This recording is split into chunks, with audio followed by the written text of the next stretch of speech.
This conference will now be recorded. Hello everyone, welcome to our day 33 in our GCP Cloud Architect training. So yesterday we talked about a little bit about the basic concepts about DevOps, CI, CD, what is CI means, what is CD means, we saw. And we also saw the different types of deployment model people usually use.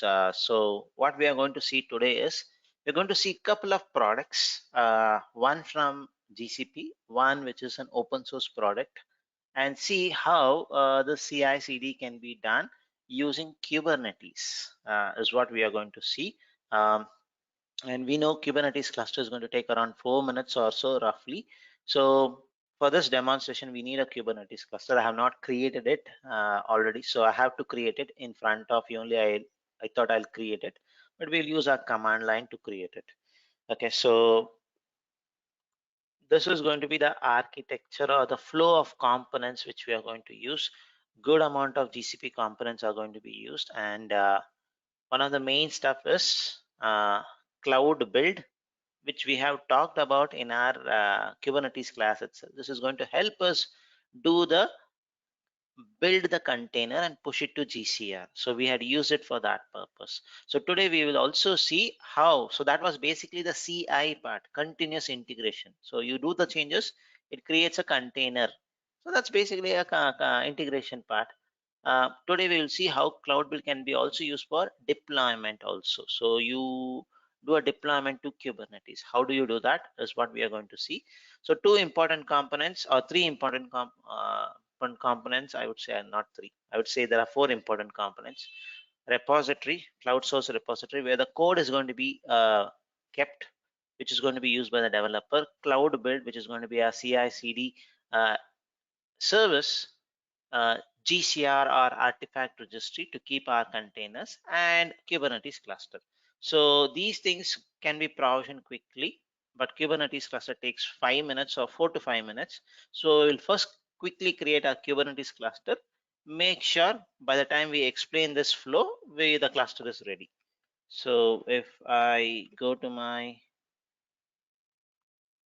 Kubernetes cluster page,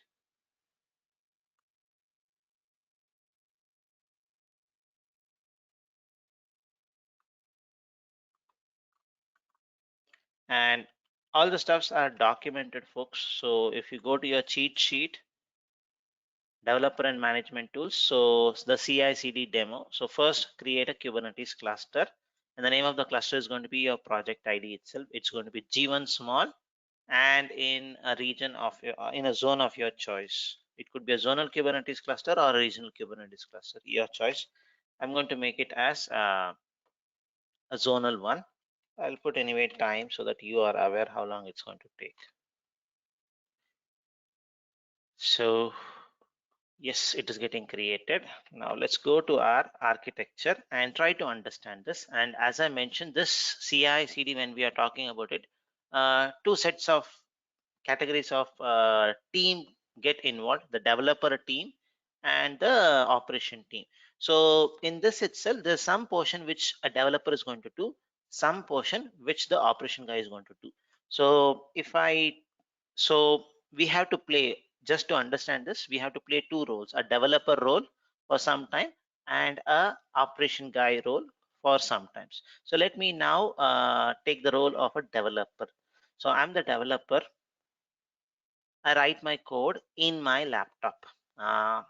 Afterwards, what I do, I will not keep my code in my laptop itself, because there are other developers who's going to depend on my code.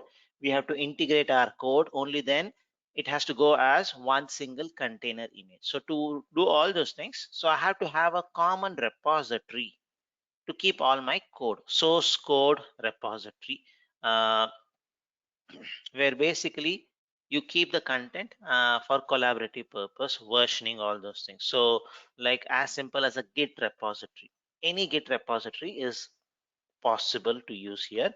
So GitHub, GitLab, Bitbucket, Subversion, and Microsoft also has something called as what is it called as, um,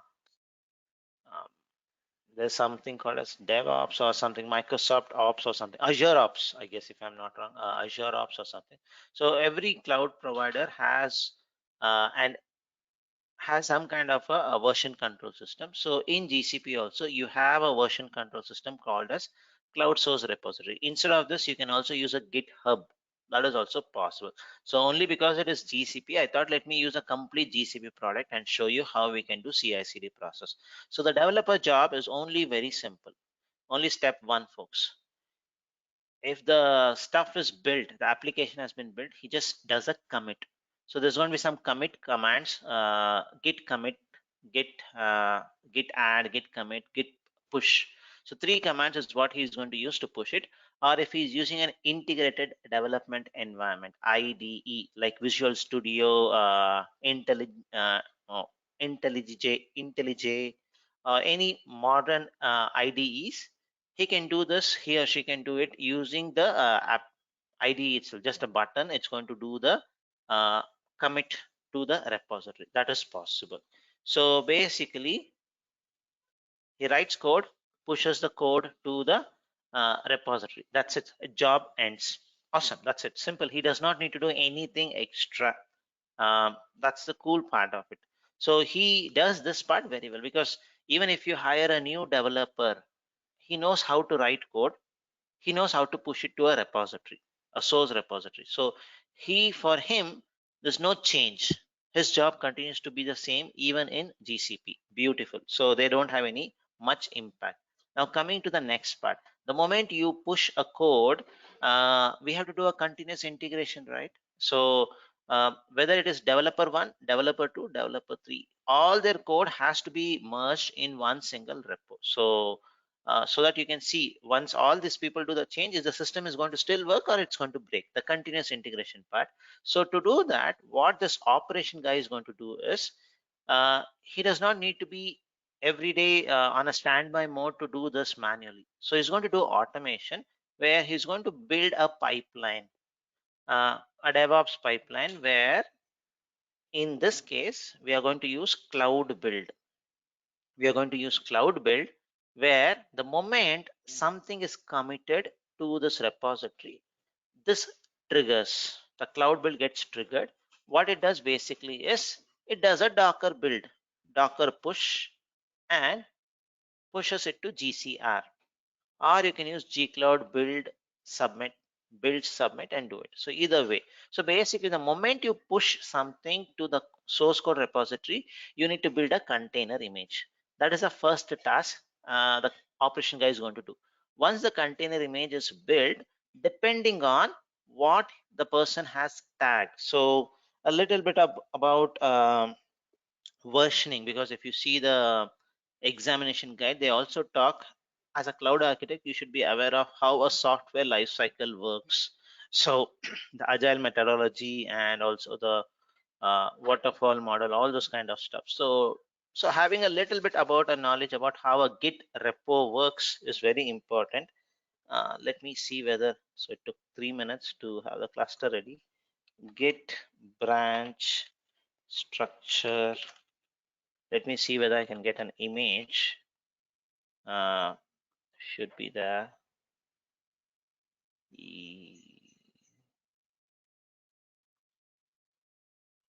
This looks like a better one. This one. Yeah, this one is a better one.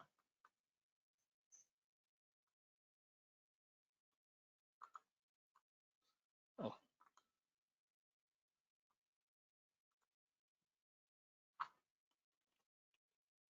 So if I try to open this, so basically, hope it is not so complicated. Or let me see whether there I can get a better image. This may look like a better one. Simple. I don't want to make it so much complicated. Okay.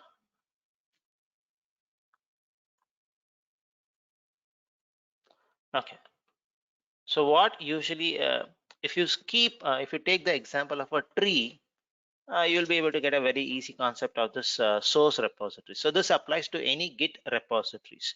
So what happens usually is, in this Git repositories, if there's a new feature, needs to be developed, there's something called as master branch.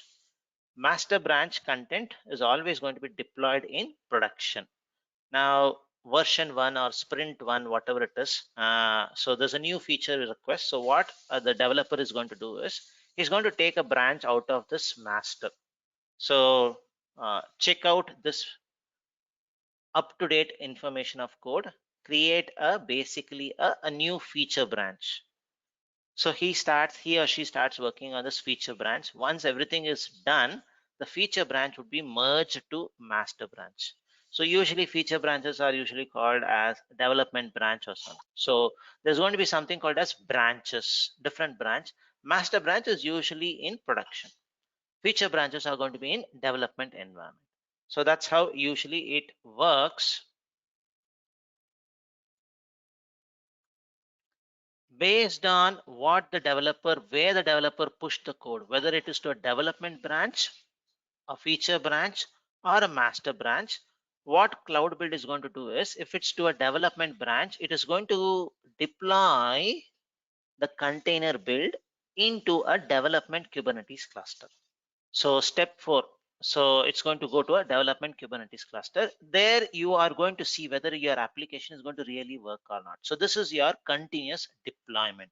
So you did the integration, the Docker image was built successfully, so integration is successful. Now you want to deploy it into a development environment and see whether it is working fine. So once it has been developed, you may get some kind of a notification, a Slack message basically. Then the developer is going to again jump in and check whether the code which has been written is working fine or not. If it's not working fine, again going to be fixed by the developer, where the code needs to be again committed to cloud source repository. So this cycle keeps on continuing. So step 1, 2, 3, 4, 5, it continues. At one point of time, the code is going to become very stable. Now the code, what the developer is going to do is, all the changes in the code is going to be merged to the master branch. The moment it is master branch, things goes to basically a production Kubernetes cluster.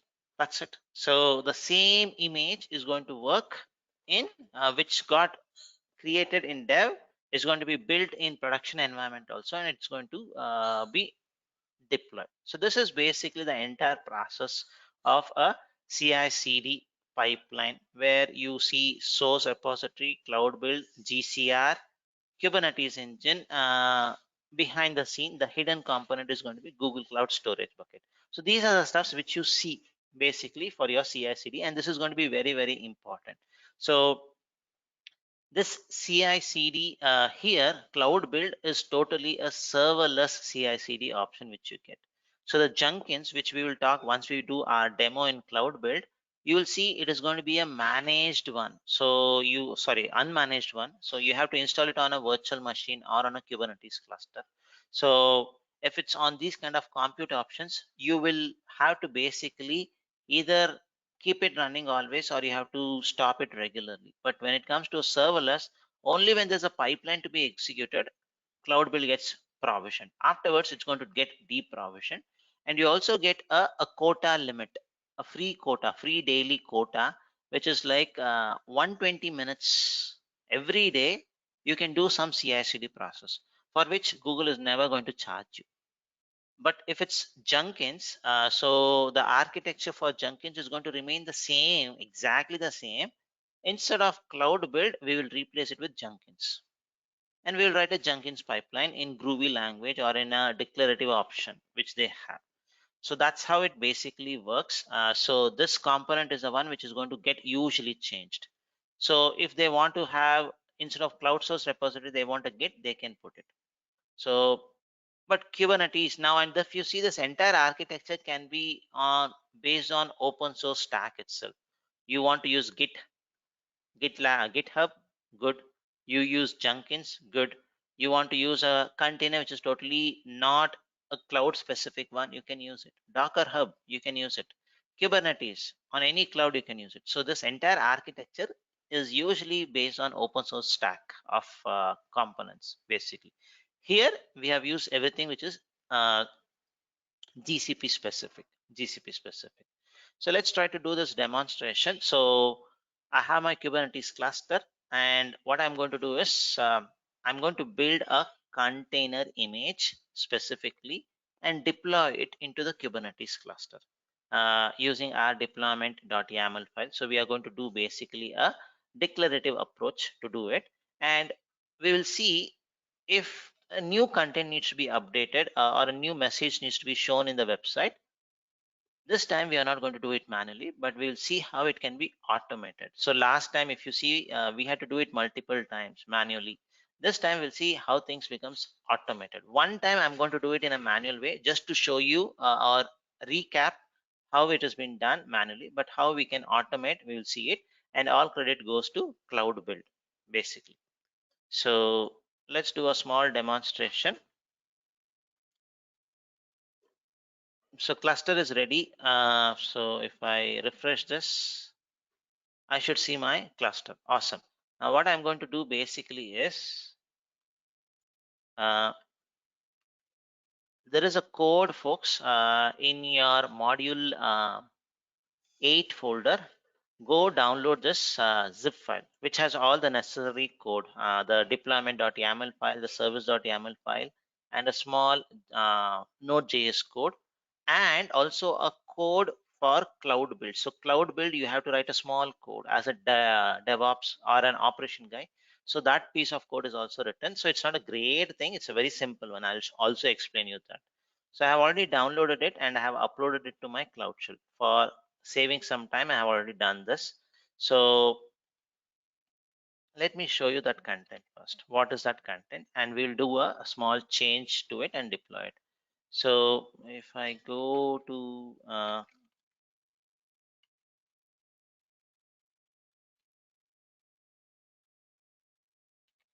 where it is, okay, it is here only. I have unzipped it and I have got this kind. You will also get the same 5 files when you unzip it. So let me open basically first I will play a role of a developer for now. So where I will see the code, I am only interested in Docker file and server.js. To be more specific, I'm only interested in server.js. Remaining everything should have been provided by the operation guy. So if I just see server.js, it's going to be the same 7 lines of code which I have been learning from the beginning. So let's see whether it is still the 7 lines of code. Yes, it is the same 7 lines. Oh, it has become okay 8 lines because I added a comment. That's okay. So it's just going to show deployed version 1.1. That's it, which is a Node.js application, and we want to run it in a containers farm and deploy it in GKE. That's what we wanted to do. For that purpose, we need a Docker file, so we can use this. And if you want to use the version of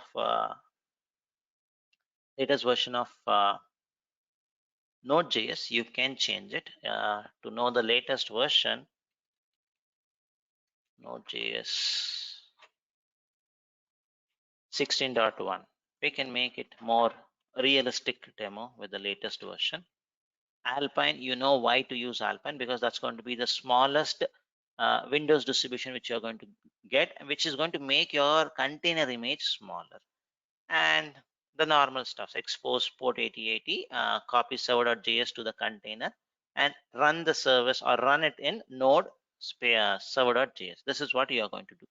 So I have to create a Docker image out of this and do a Docker push basically. So let me see what is there in my GCR first.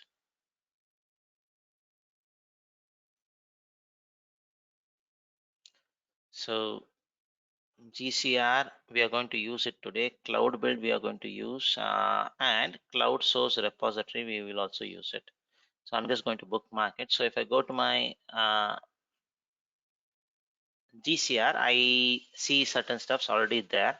Um, no other images are there, so no other images. I have deleted it. So even though we did some demos on our Kubernetes, I have deleted it because it was not required. So what I will do now is we'll create a Docker image. So you can do Docker build -t gcr.io.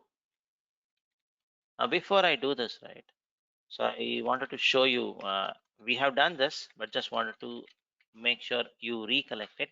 So when I do Docker build in my Cloud Shell, it's going to create the images locally in my Cloud Shell itself. So it's going to use my Cloud Shell. So it's going to be uh, limited to what is the capacity which I have in Cloud Shell, what is the storage, what is the compute options, all those things.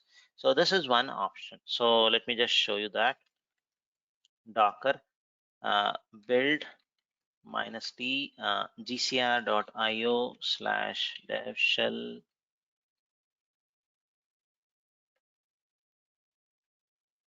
underscore project ID, and I'll call this specifically with a name. I'll explain you why I'm giving this name, which is also in your cheat sheet. Uh, this one.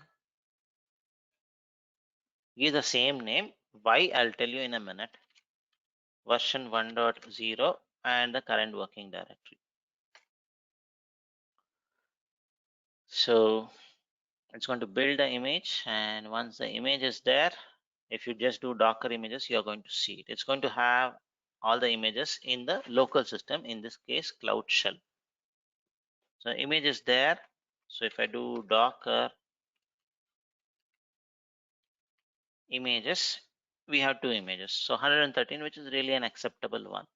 So 9 days back only this base image was created, so which is good. Now I have to push this to my GCR. So I'll do Docker push.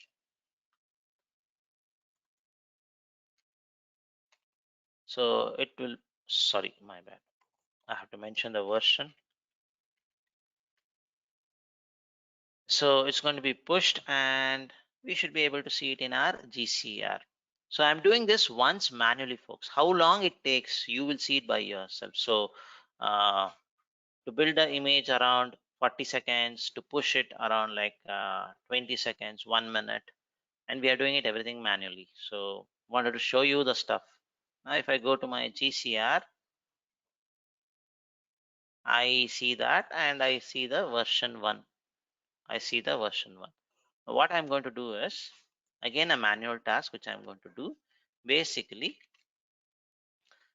I will deploy this into my Kubernetes cluster. So we are going to use a declarative approach here. So I have a deployment.yaml file. We know how to generate this. We have seen it a couple of times. Yesterday also we saw. So I already have this, so I'm not going to recreate it, but I'll show you what is there in this YAML file.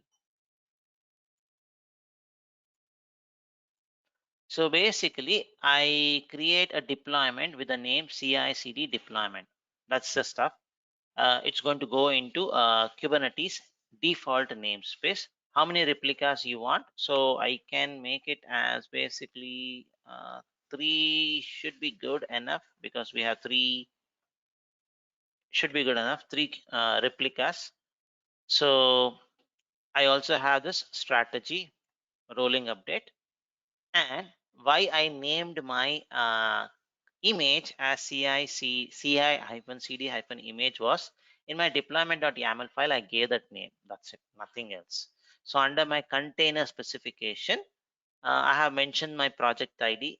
You have to change this. So it's going to be something like project2 or something. You have to change it to your project ID and mention the complete image name.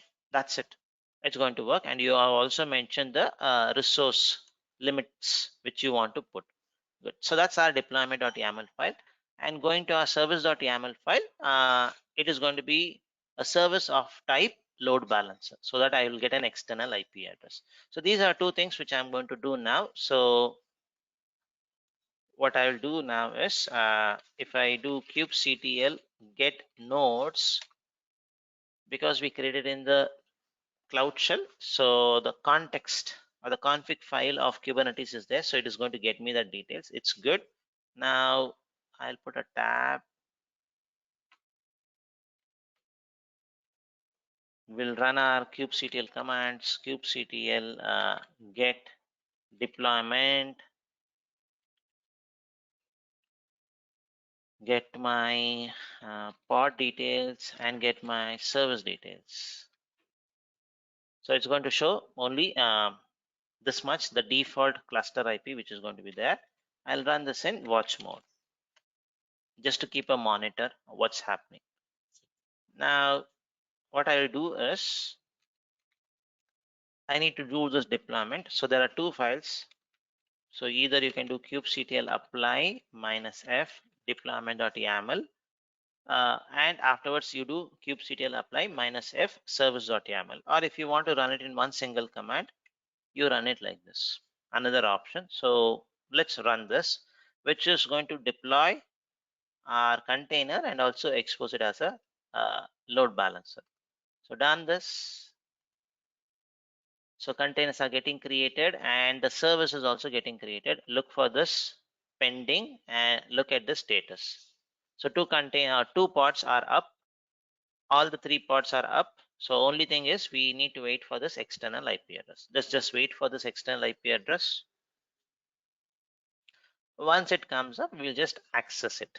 Everybody is going to access it and we will see how it gives. The response is going to be something like deployed version 1.0. Nothing super uh, cool output, but it's a standard output that this has been deployed. Let's just wait for a minute for the external IP address to come up. Yes, we have it. So if I remove watch command, because if watch command is there, I cannot copy the image, copy the IP address. So let me just check whether it is running. I guess I have to see what is the service which I gave. Okay, target is also 80. So my bad. Maybe I have to change it to 80. Or you, if you're okay, we can just use something like this. This should also work. So because in my service, the target, this is my the port which is exposed to the service, and the target port is basically this is the port on which the container listens. So I have mentioned both as 8080. So if I had mentioned this as 80, then it could have basically worked in this thing. So since I did it, I'm just going to use it, or if you want, we can change it. Let's just change it quickly to have it in port 80 only. Target port is a port on which the container listens on. The name of the port,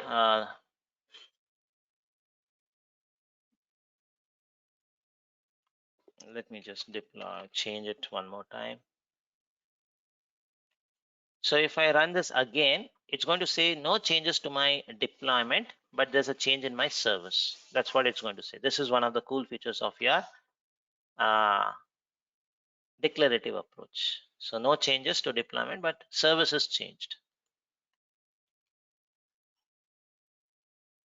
Okay, now the same service, the port got changed. Now I should be able to access it with port 80. Hope I have done it correctly. It's the same IP. I usually get confused with my port and the target port. Okay, my bad, folks. 1 minute. So if I just go to my service, or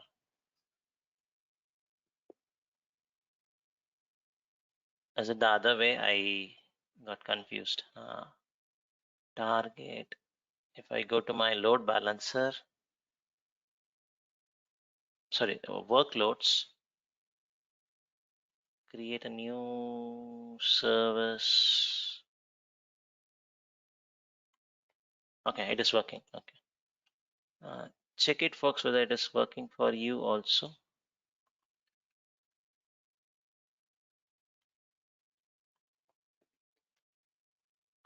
It's working, right? So you have done this entire process fully manual. So it took us roughly around 20 minutes, if I'm not wrong, with all the explanation, fixing all those things. Good. Uh, then you would say, Mahesh, this is what we did also in the past. Totally agree. No even second thoughts on it. this is what we did. Now we have come to a mature stage where we can definitely do some kind of an automation.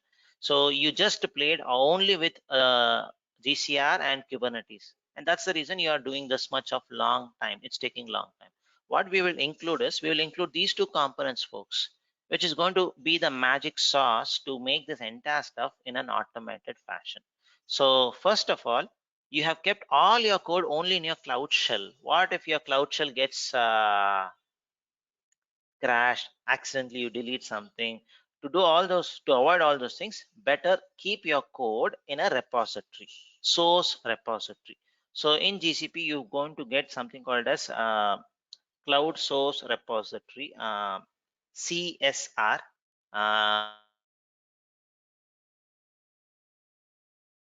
Is what you are going to use first. So once you keep it, then we will also do some connectivity using cloud build. So first let's create our cloud source repository, and if you want to do it everything via command line, we can also do that using this command.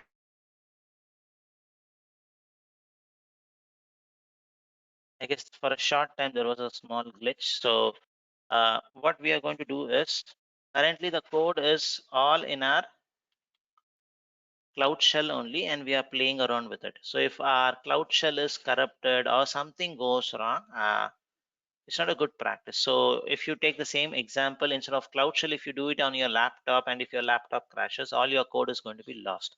So at least to safeguard your code and also have a collaboration with the other developers, recommend to put it into a repository where versioning can be managed collaboratively, changes can be done, you can see who did what changes, all those things. Tracking becomes easy. So that's where people usually use repositories, cloud source repository in a larger organization. So we'll do the same thing. We'll do the same thing where we will push it to our cloud source repository. So how it looks, let me show you, and we will provision it using command line. Using command line. So if I go to my source repository,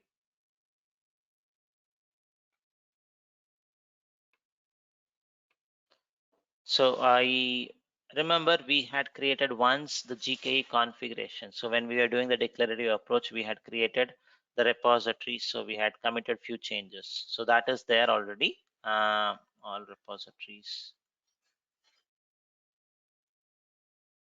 Okay. So these are the stuffs which in this project show me this. It shows these things. We had also kept our startup script sometimes here, if I'm not wrong. So that's what it shows. Now let's create a new repository. If you want to create a new repository, I guess when we did the Kubernetes class, we had created using the UI. So let's try to do it in a command line fashion where we will create a basically a repository. So for that,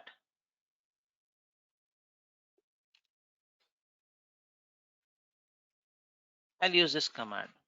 So gcloud source repo create the name of the repository. So if you want to keep the same name, you can keep it, or if you want to give a different name, you can give it. I'm going to give a different name. So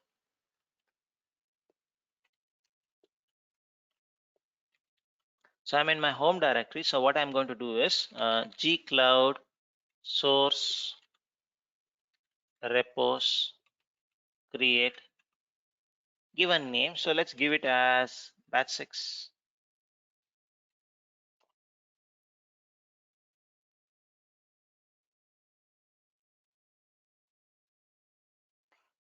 Done. Awesome. So if you go refresh the screen now, you should see a third entry. That's it. Now if you see, it's going to show you have a repository, but it is totally empty. So you have to have some code there. So how do you do that? So first, how do you connect to this repo? How all those things you can do? You can do it in 3 different fashion. One using SSH authentication. So this is a standard Git option. So for which you need to create an SSH key, all those things. I don't want to do that. This is not something more towards the software development stuff.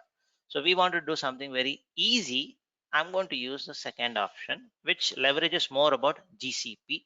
So gcloud init is for getting the credentials. Because we are doing it in Cloud Shell, this is already done, so I don't need to do it. So I'm going to just do a clone. That's it. So this is what is mentioned even in the cheat sheet. So you create a repo, you create a clone. So what is going to happen when you create a clone is basically, so if I copy this, you currently don't see any folder called batch6. But when I do this, it's going to create a folder into in the current working directory, which is my home directory. It's going to create something called as batch6, and it's also going to show you a warning message. It appears that you have cloned an empty repo. That's fine. We are going to have more content added to it soon. So if I put ls now, you will see batch6. You'll see batch6. And people who have never worked on Git repositories, if you're very curious how the tracking is done, how it knows all the changes, is basically it keeps a file or a folder, a hidden folder inside this repo. So if you go to batch6, put ls minus a, just out of curiosity. If you're curious to know how this versioning and all is happening, it is using this .git folder, folks. So if you just go inside this .git, you may see the details about the branches. All the details are going to be there. So this is like the moment if you delete this, everything is lost. All tracking is going to be lost. Okay, so currently it's an empty folder. What I'm going to do basically is populate this with some source. So what is the source? Which we already have. So we have those server.js, Docker file, the deployment file, all those things we'll try to put it here. So cp, this is the file star dot. Now I should have all the files in my batch6 stuff. Now the moment you add new files, the tracking is going to start. So to know whether these files have been committed or not committed, all those things, just a couple of commands. You will never get this command tested, but for us to do this demonstration, you need to be aware of this command. So basically git status. If I do this git status, it says there are some 5 files which is not tracked itself, and that too in a shell like this, in a terminal like this, the color is going to indicate very nicely. 5 files are in red because you have not even tracked it. Now how do you add it to the track? Basically you use a command called as git add the name of the file that will be committed. So let me just do only one. I'll do git add docker file. Now meaning this file has been added to the track so that I can see any changes. If I do now basically status, you see the change, folks. So one file, this is a brand new file. You have never even uh, added this. First time you're adding it, and there are still 4 files which is not tracked. Now the best recommended option is to add basically git add each and every files. You add it, or the quick way is dot. I highly recommend not to do this. But for our demonstration purpose, it's okay. So if I do it dot, so everything it's going to add, and if I do status, now all are ready. So all are ready for the changes. So now just commit this to your repository. So how do you do it? The command is going to be git commit. You need to mention a command, a message. What is the purpose? Why you are doing this? This is my first commit. I committed it, and I have to do a push, git push. Done. So what it has done is it has created by default, if you don't mention anything, it's going to be a master branch. So all my code now is in repository, cloud source repository. So even if my cloud shell crashes, don't care. If my laptop crashes, don't care, because the code is in a central repository. So I'm going to get, if I now refresh the screen, batch 6 repo, it's going to have those five files. So I had given a name, something like this in some of the previous demos. I had given it, so it's taking that name. So I have all my 5 files with the same message which I had mentioned. Awesome. So it is now committed. The code is now committed. So we have seen what is there in the Docker file. We have seen what is there in the server.js file. We also know what is there in service.yaml file, deployment.yaml file. There's a new entry here that is called as cloud build.yaml file. So this is the pipeline which the operation guy is going to do. So we will do a deep dive into this in next few minutes. So this is where the connectivity is going to be built uh, between your source repository and your cloud build. So meaning when you do some changes, immediately it should trigger this. So how it's going to trigger? It's going to be basically with the help of this file. So we'll go through it one by one. So now why we are doing all these things? Basically, I want to keep changing different content on the fly. I don't want to spend time wasting manually doing it. I want to do it automated. So going back to the architecture, we have finished the developer's work. He can commit, he writes the code. So in this case, the local laptop is going to be the cloud shell. He writes the code, he pushes it in cloud source repository. 3 commands: git add, git commit, git push. That's it, job done. So container needs to be created, it needs to be updated. The container image needs to be updated in Kubernetes cluster only when the developer pushes the code. So for that, we are going to use cloud build, and this is going to do all the magic for us. So to do all those things, there's a configuration file which we need to have, and we also need to configure the trigger when you want to trigger this. Any changes or a specific tag when you do it, it needs to trigger. So those things you have to mention it. So we'll go and provision or configure our cloud build. So if I go to my cloud build dashboard, there's no triggers build currently. So if you want to build a trigger, click on triggers, set up a trigger. Now start giving your details. So I'm going to mention it as batch 6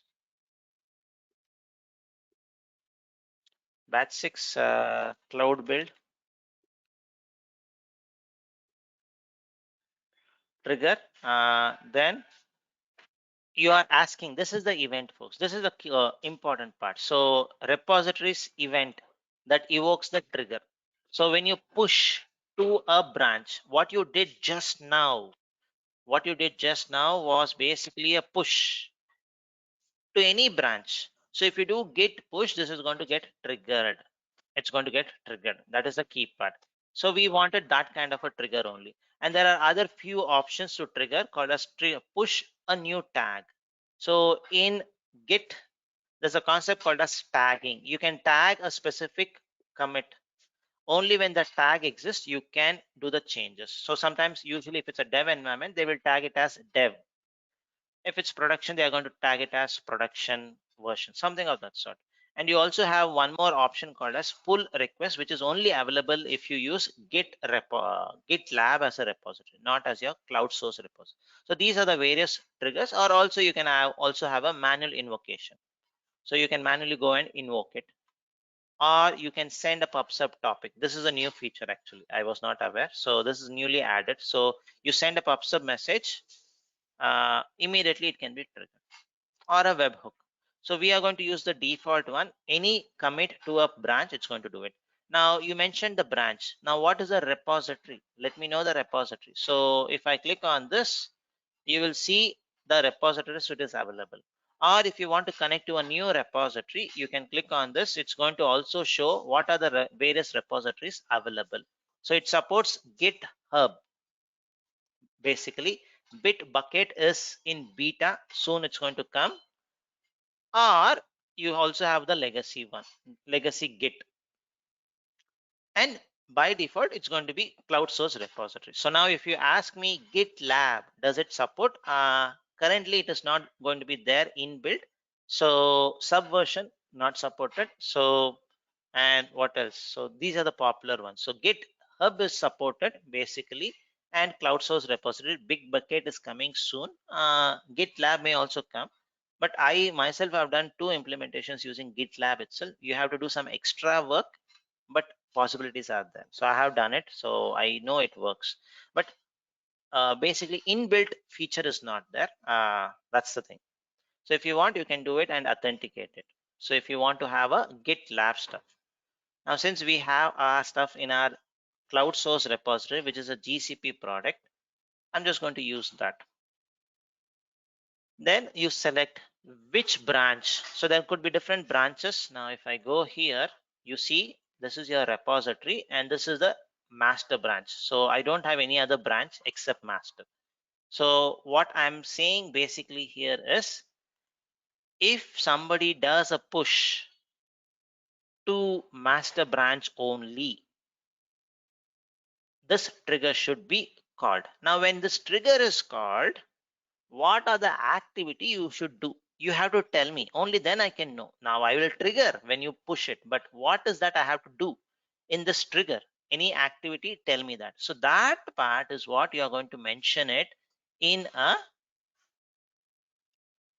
cloud build.yaml file. So you have to mention that. Now since in our code, if you see, we have it in our root directory itself, the cloud build.yaml. So if it is something like you have created a hierarchy like build dev build/dev/cloud build.yaml, something of that sort, you have to make sure you give that path, give that path, uh, something like this. So what's inside the folder structure inside your repo, you have to give that. But since ours is in the root directory itself, I'm just giving /cloud build.yaml. So now looking into what is there in cloud build.yaml makes more sense. So let me just go to my repository, and so this is what is going to be there. Now let's demystify what is mentioned here.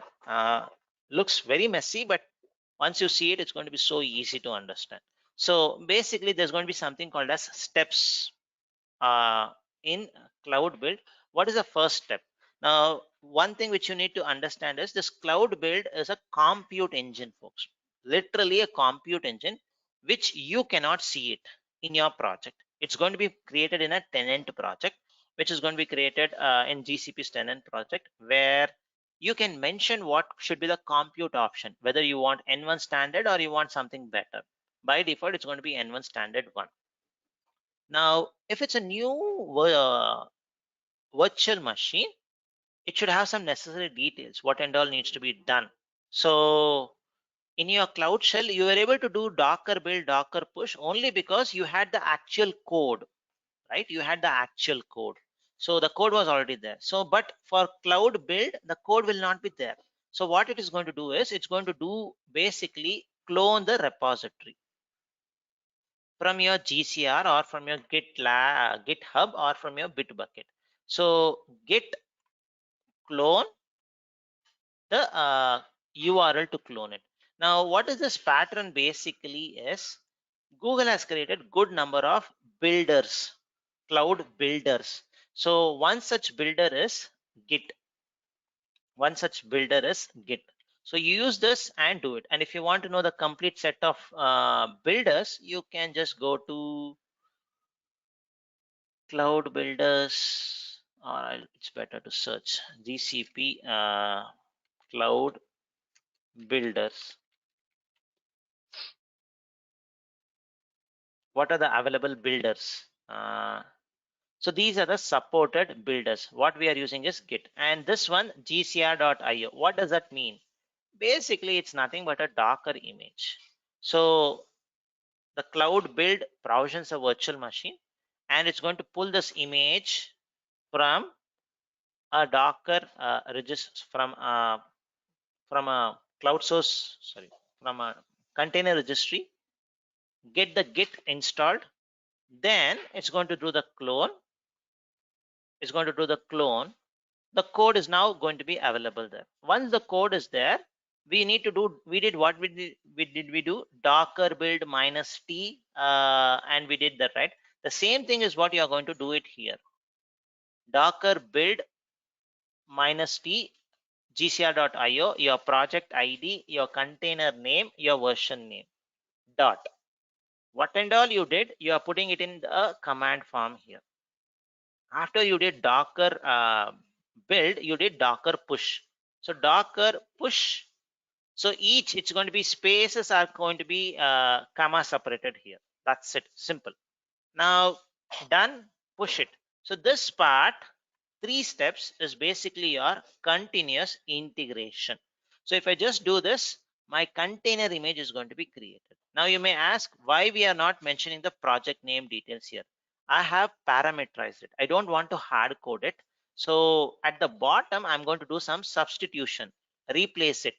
So wherever underscore project is there, you see, I'm going to pass my project ID. Wherever the zone details are there, I'm going to pass my zone details. So that way I'm not hard coding it basically. And there is a repo name. If I see my repo name, here it is mentioned as CI CD service. I have to change it to my repo name, which is batch 6. So let me just change it, batch 6. So this way you basically need to only play around with this. And I've also put certain stuffs. So GCP specific, don't change it. So who can change what?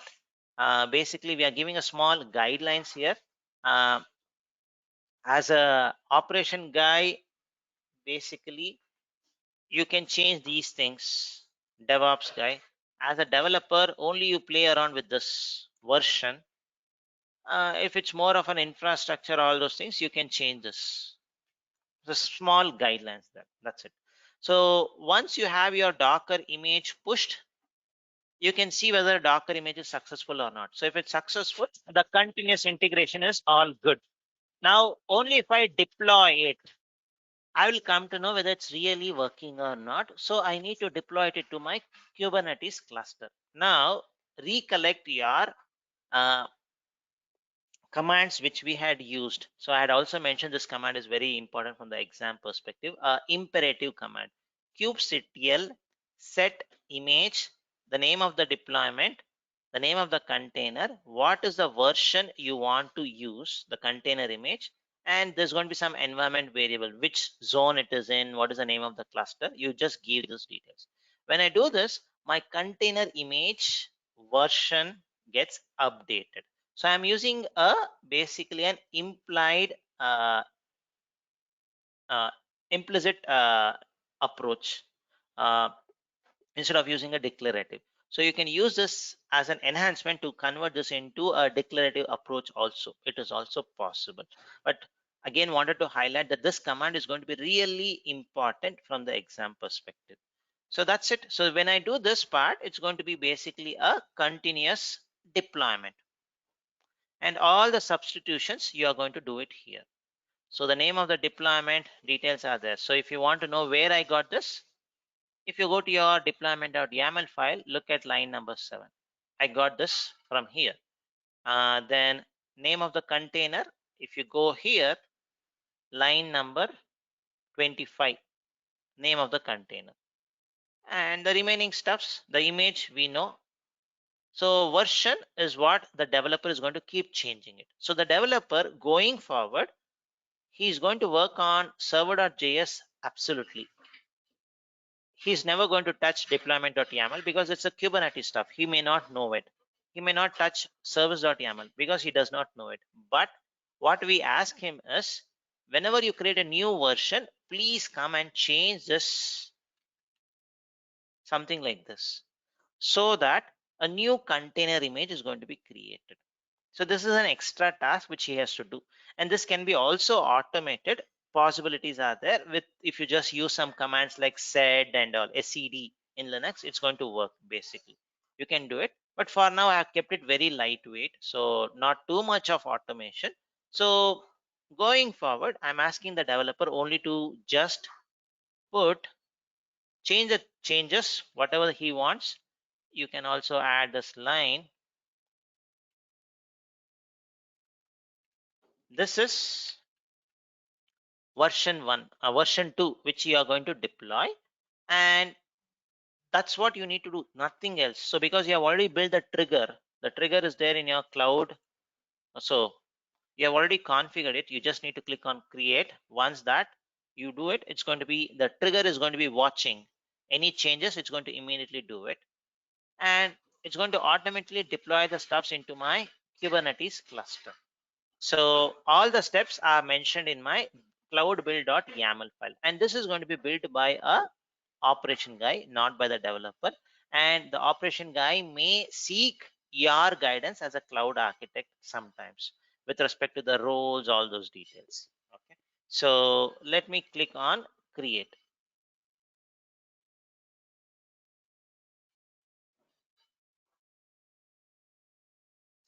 So the trigger is created. Now, if you want to check it manually, you can run it and see if it works. There are different options for you to play around with. So this is one trigger for one repository.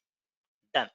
Now we have set up the entire stuff already. The only part now is the developer needs to do a change. So the developer does a change, it's going to trigger in the stuffs. Now, one thing which you need to know here is cloud build should have the capability. This is a service, right, at the end. So the service should have the capability of reading a repository content and writing something to a GCR, and also doing a deployment to a Kubernetes cluster. So basically it should have these different roles. So you have to verify whether the cloud build has this. So it's basically going to be a service account which you need to verify. So cloud build is going to, when you create a new service, it's going to create a service account. That's what we have seen from our beginning class itself. When you create a compute engine for the first time, compute engine default service account creates.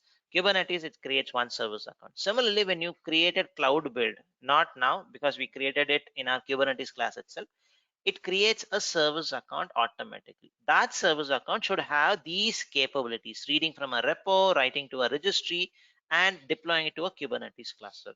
To know the details, you can come to your settings, folks, in your cloud build, where it is going to say, this is my service account. This is my service account. Now let me just copy this service account, and you should see it is going to have cloudbuild.gserviceaccount.com. Copy this, go to your, let me just duplicate this, go to your IAM. So we are even in the finishing stage, but still IAM is not completed. So go to your IAM. So if I search for this, I come to know this service account has a role which is called as cloud build service account. So let's just explore what is this cloud build service account is going to have. So if I just go to my roles,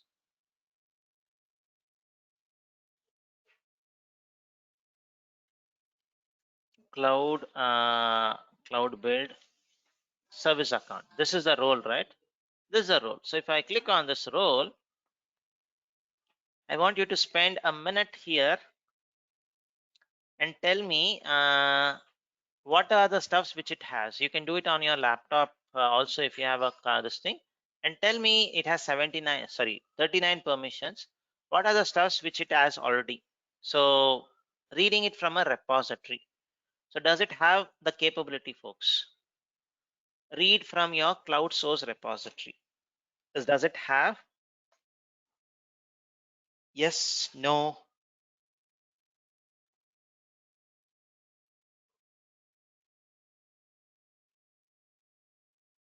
These are the permissions. Does it have it?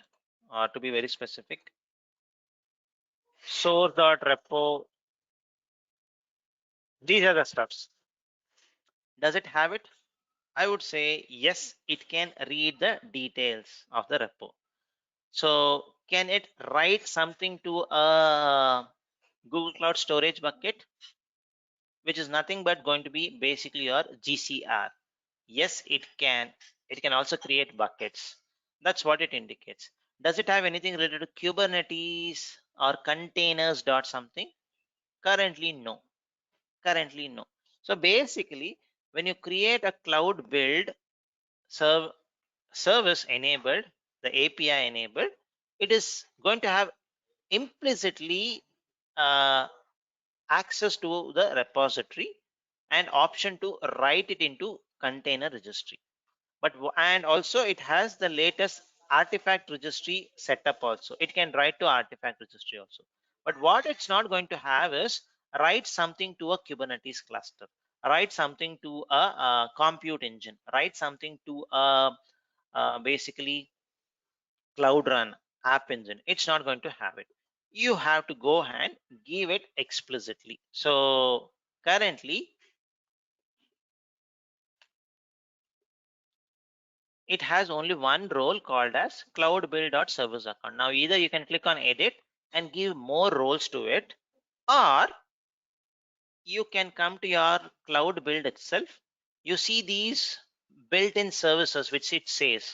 So it could be used for cloud functions, cloud run, app engine, Kubernetes engine, lots of stuffs. If you want to enable Kubernetes, just enable this. Done. So what this is going to do basically is, if I go back to my screen here, refresh this, it's going to have one more role called as Kubernetes engine developer, which is going to be helpful for doing all those kubectl commands easily. So let me just refresh it.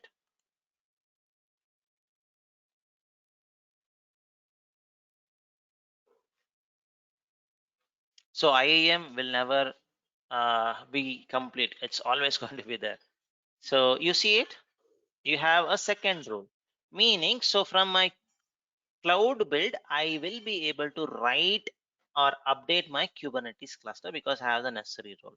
Now, if you ask, maybe using this cloud build, can I do something with BigQuery or some big table or spanner instance? Definitely it is possible. So you see this line, roles not listed can be managed in your IAM. So basically, if you want your cloud build to get row access to some BigQuery specific role, click on edit, add the role, and you should be able to give it. So here it is a quick handy option which they have given. Most of them are compute options. So if you want more, you can use your IAM and give it. Done. So now access wise also we have built everything. Looks everything good now. So what we are going to do now is basically go as a developer. We have done the changes.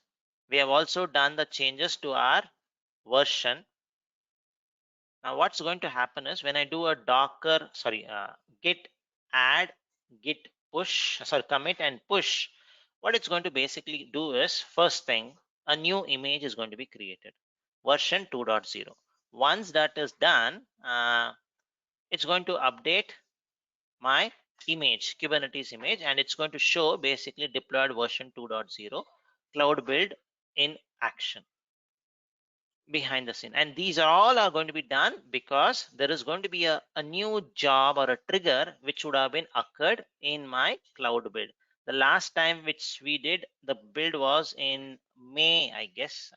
So this may be for a different project or for a different demo which I did. So currently today, the time now is around 7:05. You don't see anything, at least for today. So what we are going to do now is play as a, now the operation guy has done his job. One time automation, that's it. He doesn't need to even come back to this project. He has done everything. Now it's all in the developer hands. So he goes to the this thing and does the stuff. So let me just do as a developer. I have done all the changes, but I have to just make sure it is pushed to my GitHub. So if I just do git status Did I change it here or where did I change it? I'm in which folder? Sorry. Okay. Now this one is where, oh, I am in a wrong location. Okay, no problem. I did the changes in the wrong location. So I'll do the changes here. So if you see, I should be in this repo, only then it is going to change. So if I do git status, it says everything is up to date. There's no changes. It is ER repository and your local machine is in sync. So, but I want to change, if I want to change something, I'll change this, add this line.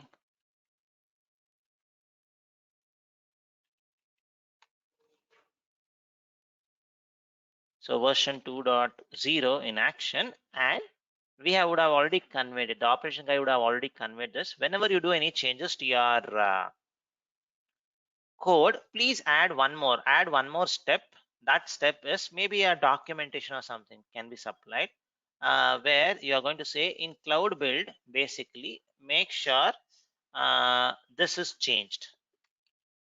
This line is changed where we have mentioned developer only change this. So that is going to trigger everything. That's it, folks. So this way I should be able to have multiple versions running so quickly. Let's go ahead and see whether now if I do git status, what's going to show? It's going to show two files are modified, cloudbuild.yaml and server.js. So which is a very clear indication it is tracking. Now how do I add these changes? So basically I'm going to be a little lazy here, so I'm going to do it in one shot. Git add ampersand git commit -m. So the magic of cloud build in action, and I want to do a push. So all three in one shot I'm doing it, so that I don't want to do it one by one. So when I do this, what's going to happen is I hit enter and I'll come to the screen, folks, the cloud build screen. And this entire process is going to take around 30 seconds or sometimes 1 minute. Once it is done, you can keep a track of in this stuff. So you can keep a track of looking into this URL. The content should be updated. Now only the developer is involved. No more operation guy. It's going to be automatically deployed to your Kubernetes cluster. So let me do that.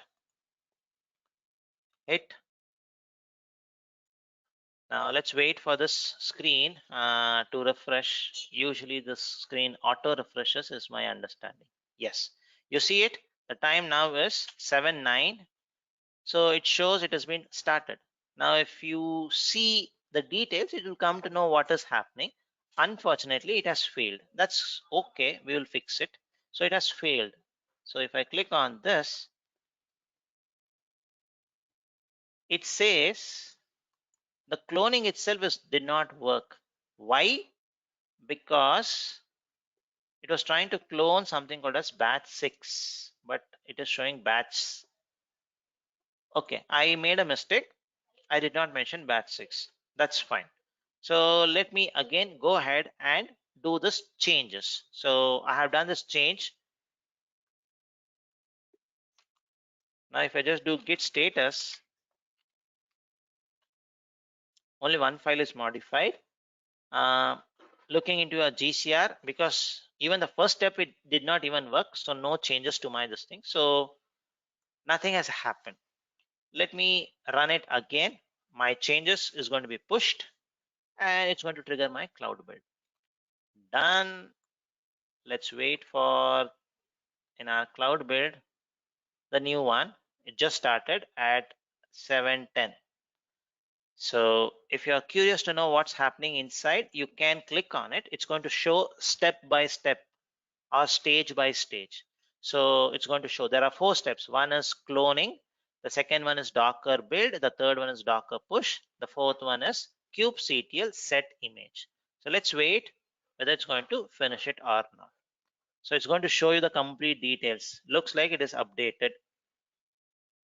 Done, folks. Successful. Now if I go here, refresh my page, boom, it came. So no more kubectl related commands, no more need to do something with docker build or docker push.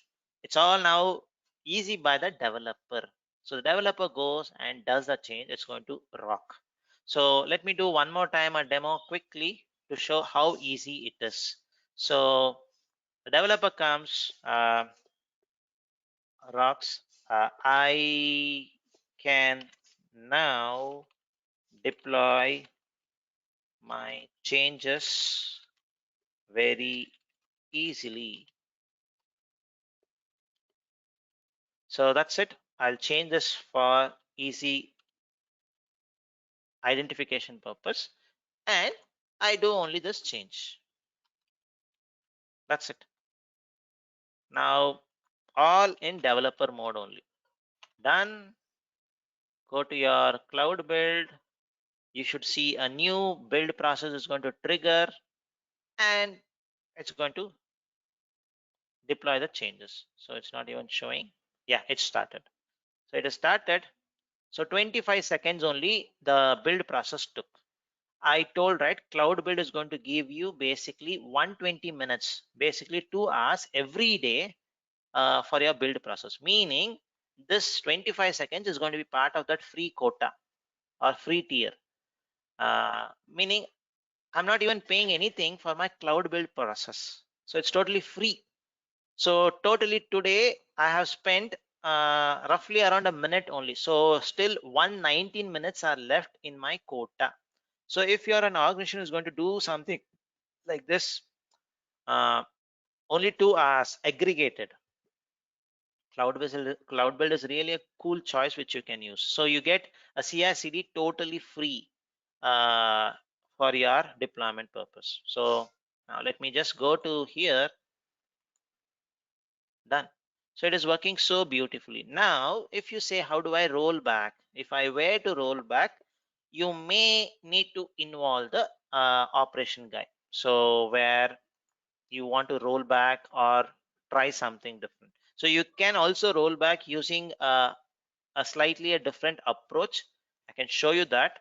So what you do is basically, uh, one, you raise a request to the operation guy, say can you roll back to version 2 so that I can give a try or something of that sort, something broken.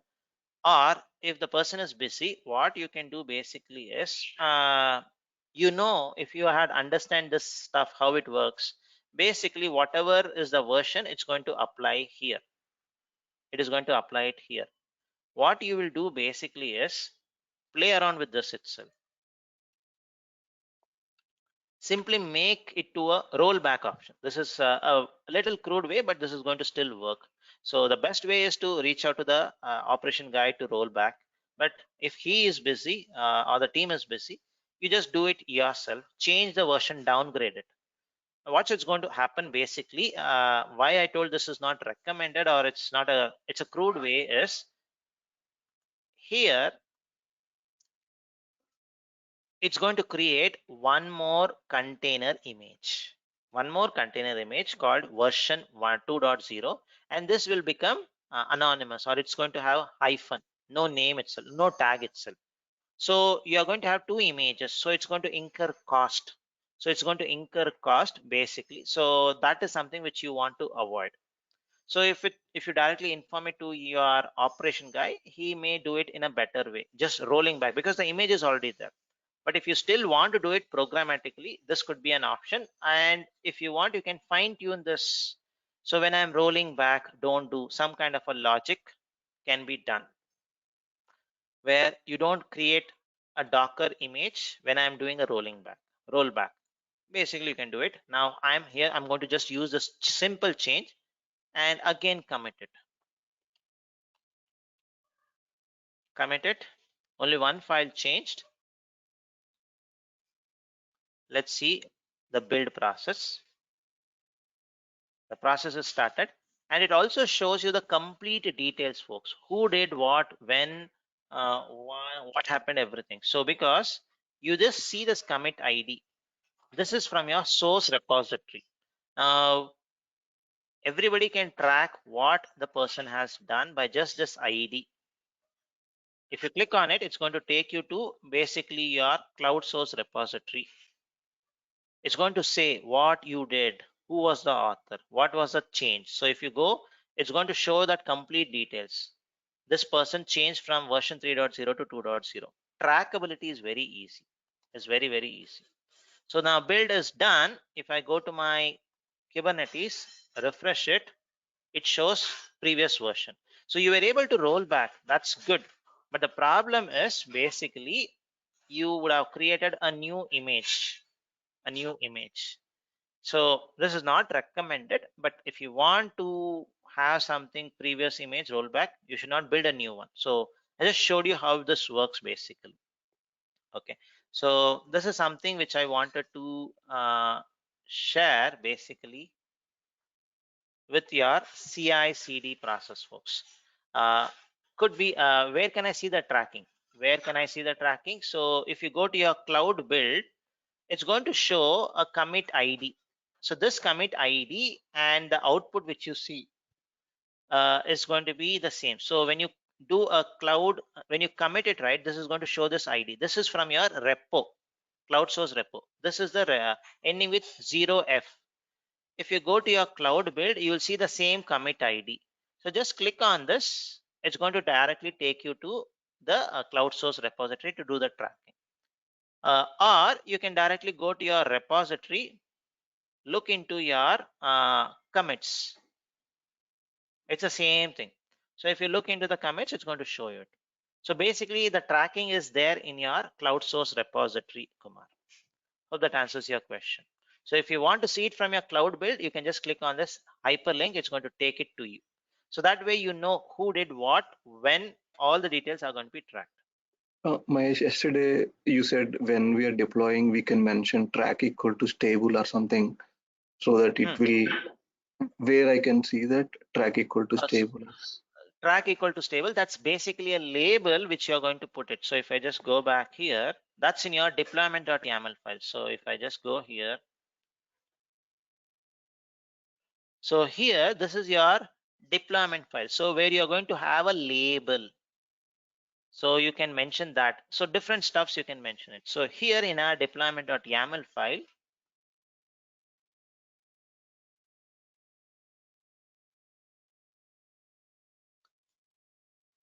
so I have only one label, which is app. That's it. So if you want to have stuffs like that, you can add it here. You can mention the tag. So that's for the deployment purpose. So you can mention the track, whether it's a canary deployment or a stable deployment. So it's in your deployment YAML file, or the kind of object which you're going to use is deployment. Here you have to mention it. Okay, so good. So what we'll do now is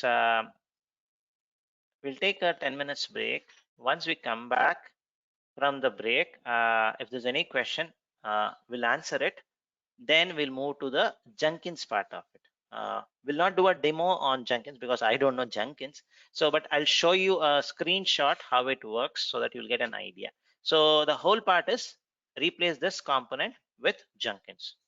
Why one should you replace it with Jenkins? I can share you that information. Okay. So take a 10 minutes break and come back, folks. Let me stop the recording. This conference will now be recorded. So before the break, we saw how the entire stuff works. Let me know, folks, if you have any questions. Happy to answer on this part. Again, this could be important from the exam perspective. CI/CD, specifically with Kubernetes. So any questions on it?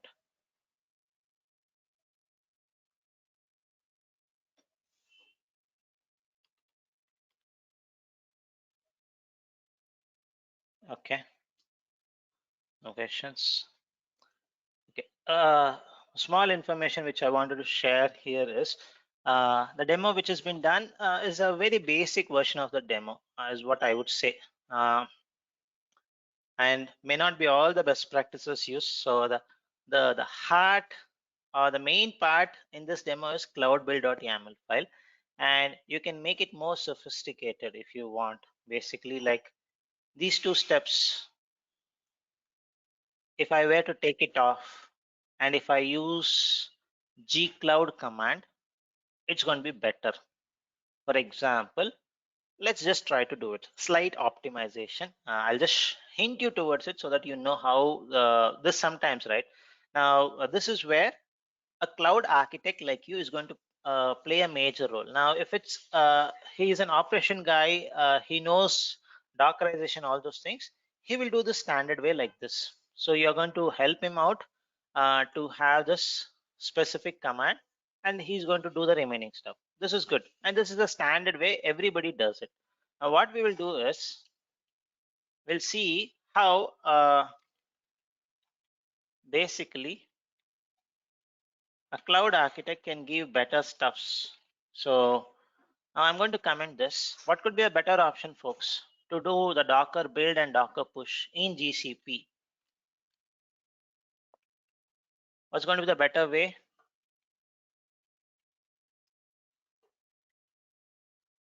Folks, we did this.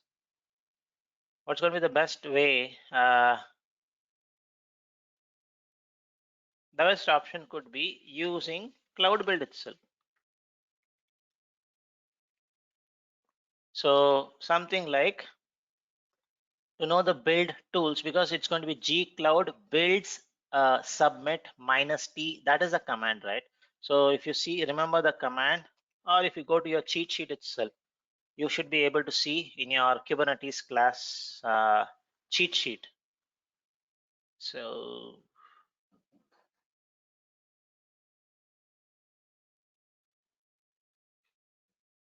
this is the command. Now, instead of step 2 and 4, build and push, you can also use this one. So you can use gcloud build submit. Now, meaning you need to have a builder called gcloud. Whether Google Cloud Builder supports that, to know that, you can just go to here. Gcloud is also supported. Good. I can just use that. So what I'm going to do is basically copy this command so that I don't make a mistake. Something of this sort is what I have to do. Now, how I am going to form this thing? Basically, give a name and an argument.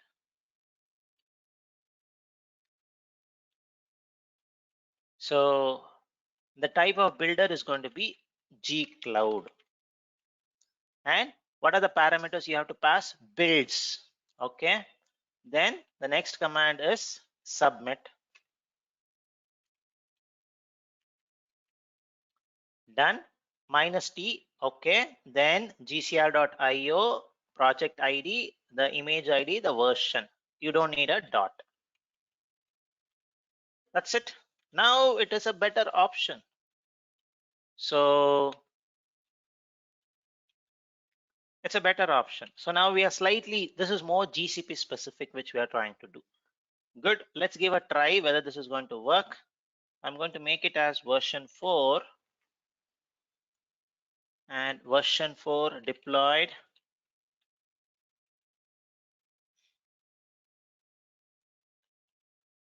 Optimized cloud build.yaml. Let's go ahead and try it. I've never tried it. Something which struck me during the break time. Why don't we give a try? So the whole intent is, if you have run any gcloud command, gsutil commands, or any commands which supports these things, gsutil is not there, so you have to use, I guess gsutil should be there. Maybe if you were to do something specific, yeah, gsutil is there. So gsutil is there. Lots of build tools are there. Build tools are there. You can use those things and build your specific container or whatever it is. So we have this version 4. Here also we have mentioned version 4. Let's just go ahead and do the deployment. Done. Let me see whether the deployment works. Now the steps are going to be reduced because 2 steps I merged it as 1 using the Google gcloud command. Let's see whether it works. So only 3 steps, not 4 steps. Let's see whether this works.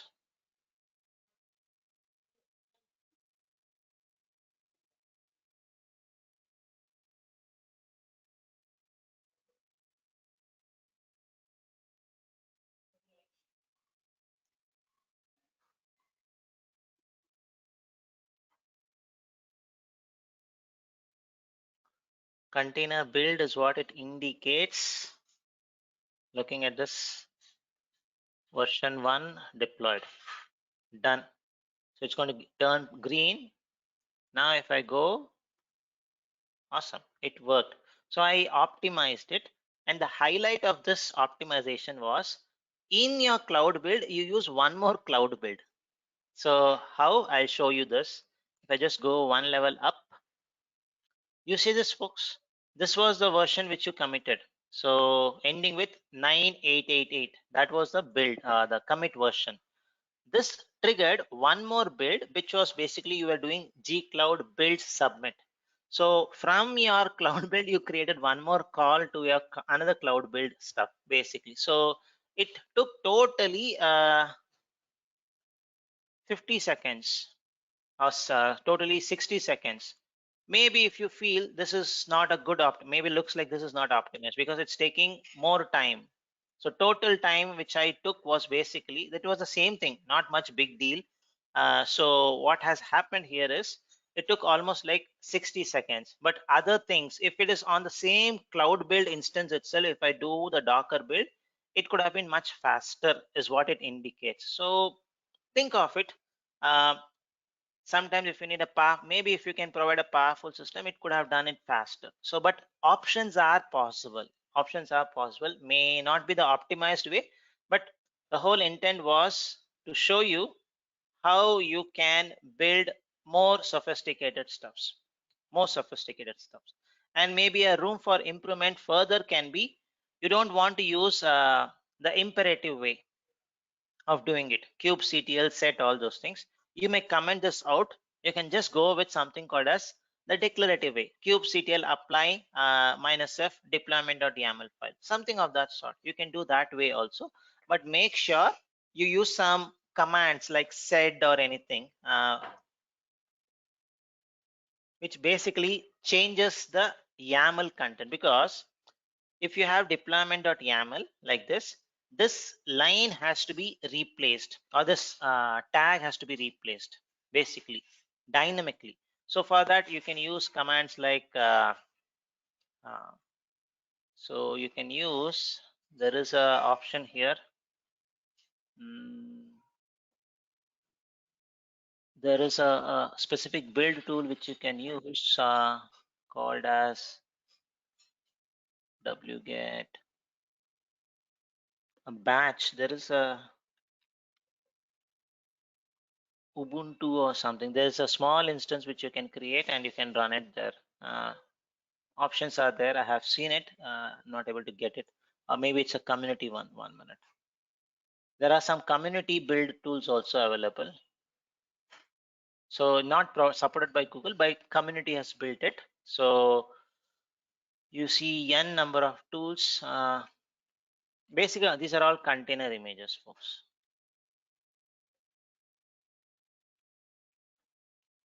Uh, there is an option. I'm not able to get it. So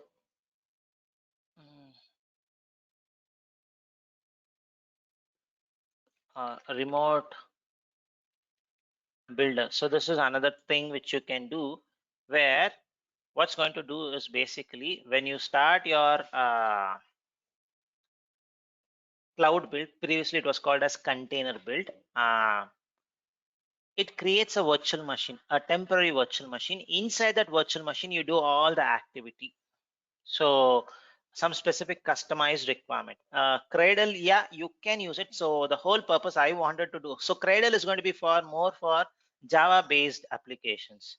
So Cradle npm is for your Node.js stuff. So and Maven is going to be again for your Java stuff. So this could be one option, remote builder, where the cloud build triggers and it's going to create a virtual machine, a temporary virtual machine. In this virtual machine, you do all the activity. You do all the activity and then uh, basically do your stuffs. So if you want to do some customized stuffs on a virtual machine, you can do all those things. So this could be really a helpful one. I have used this remote builder in 2 projects. Was very helpful. So because you get a virtual machine which you can control what you want to install, what you don't want to install completely. And if you want to see the code, you can get, so everything is going to have a YAML file. So YAML file, and what this basically does is, if you look into this Docker image, they create a VM using here.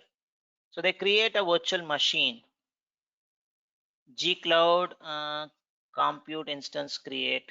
Where is that? Yeah, this one. They create a compute instance. In that compute instance, you do everything. This could be really helpful. So really helpful. So those are the ways which you can optimize your cloud build, folks, and you get lots of templates there. Leverage it, leverage it. So I don't see any questions in the chat. So if there's no questions, I'm just going to delete my Kubernetes cluster and we'll move on to the next one. So that's on your cloud build. Now we are going to do something very similar by just replacing this cloud build with a open source tool called as Jenkins. That's the next one. This is a screenshot of how the cloud build looks like. So we just saw that. So you clone it, build it, and then update it. Now when it comes to Jenkins, it's the same flow. Developer pushes it to a repo. The moment it is pushed, Jenkins keeps monitoring it and it gets picked up, and you do the changes to your container registry, push image to your container registry, and depending on what branch the developer has mentioned, it's going to go to a dev environment or to a production environment. Everything remains the same.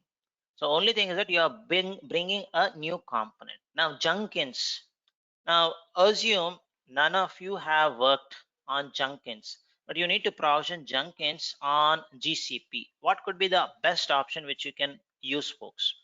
And just assume, even if you have worked on it, you don't want to spend more time on installation, all those things, installing Jenkins. What could be the best option which you can use in GCP? Any thoughts, folks?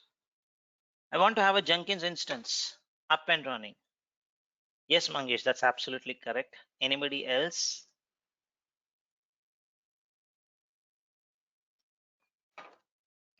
Uh, yes, okay. Anil B and Anil Kumar has a good point. Running Jenkins on a container makes more sense. Absolutely correct. But do you have the container image? Jenkins container image. Where will you get it? Have you built it? Okay. So basically, it's a mix of what Mangesh, Anil B, and Anil Kumar mentioned. Better go with your marketplace. Go to your marketplace and deploy your Jenkins using your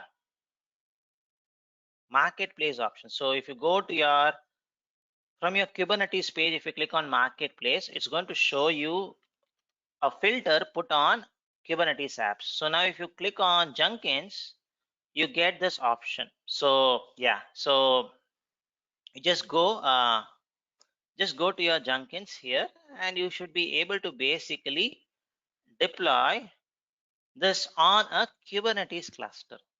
On a Kubernetes cluster, either an existing one or a new one, your choice. So if I click on configure, it's going to ask whether you want to do it on an existing cluster or you want to create a new one. So existing cluster or a new one, you choose it. Now do it. Now the advantage here is scaling. When you don't need it, you can scale it to 0. Something of that sort you can easily do when it is on a Kubernetes cluster. This is one way.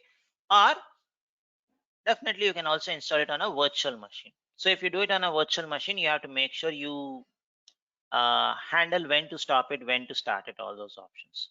So options are there. So but the key part is leverage your marketplace. Leverage your marketplace where you don't need to spend time provisioning these things. Basically that's the key part here. And even in Jenkins, they write a pipeline like how we wrote it in cloud build, the YAML file. Similarly in Jenkins also you get to write a pipeline, usually in two approaches. Groovy is a language. This is what you see basically, uh, which is not now recommended. They provide something called as a declarative approach. They also started using the YAML format declarative option. So that is also available. So I had a screenshot which I got it basically on Groovy language. So it looks almost a similar stuff. Build the image, Docker build, then test it whether it's running fine. Then do Docker push. You can also use gcloud Docker push. That is also possible, but it's not recommended to use now uh, gcloud Docker push. Just use Docker push. After you have done it, based on the various branch name, whether it's a canary or something, you do basically, you see here folks, this is the kind of command which I wanted you to use. So sed use a content, you replace your YAML files, replace your image, and then do kubectl apply kind of a stuff. You see here, this is a better choice. They are using a declarative approach here to do it. So basically the sed command is going to really help you to replace the content in your deployment.yaml file and then do the changes. So this is another approach using Jenkins, but here they call it as stages. In our cloud build, we call it as steps. The concept remains the same. So similarly, you have n number of other CI/CD services available. Few are paid, few are open source. So these are two popular, at least from GCP perspective. So now let's just do a quick comparison between Jenkins and cloud build. When should you go with which option? Basically, um, when it comes to Jenkins, right, it is more operation centric, so more friendly to operations team, um, and it is cloud agnostic. It's an open source. You can deploy it on any cloud. It works. When it comes to cloud build, it is developer centric, easy for developers, so they can work very easily with cloud build, and it is a cloud native solution, plus it is serverless. We cannot see a cloud build instance anywhere provision. It's totally serverless. The servers are managed by Google for us. So when it comes to Jenkins, it is not serverless. You have to have it on an infrastructure as a service, basically on your virtual machines or on your Kubernetes cluster, container as a service. So because cloud build is serverless, every serverless products which we have seen so far is always charged per second, and some criteria are there. If it's big query, the number of queries you process, how much data is going to be processed. Similarly, if it's big cloud functions, how many invocations you do. So there's going to be a different billing model altogether. The same thing applies to cloud build also. So how many minutes you run your build process, it is going to be charged on that. And they provide you basically 120 minutes build time free. So if we see our today's build time, how long we have ran, so it is 16th of June. So these were the total duration which we have spent, which comes to closely 3 minutes or so roughly. So we are left with 117 minutes for today. That is our quota which is there. Beyond that, you will be charged at a per minute basis. Basically, that's the cost. But when it comes to Jenkins, there's no concept of cloud build time, because you are already provisioning it on an infrastructure, right? So that cost is going to be incurred. So what you install inside that infrastructure is never going to be charged because it's open source. So there's no concept of it.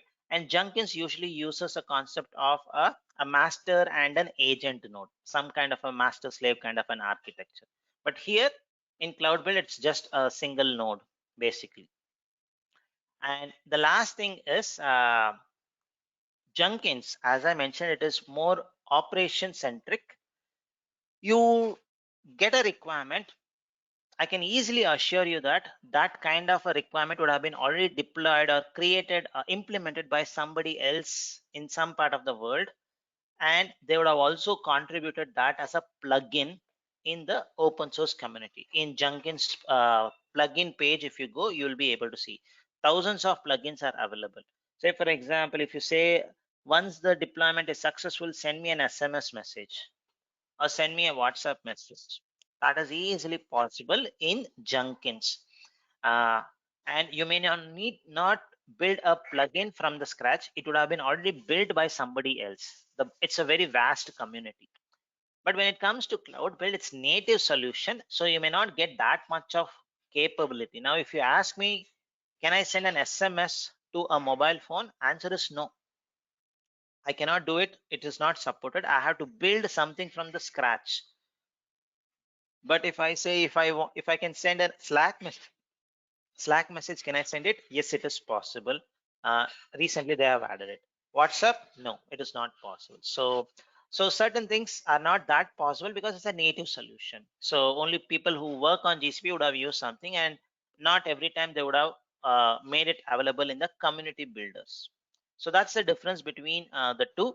Uh, Given a choice, um, if it is something like in when we look into our case studies, right, whenever they mention they want a CI/CD process across multiple environments, on-premise, GCP, AWS, then Jenkins is a good choice.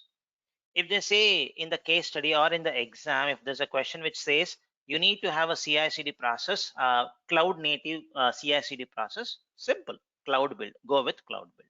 So that's where this comparison could be really helpful.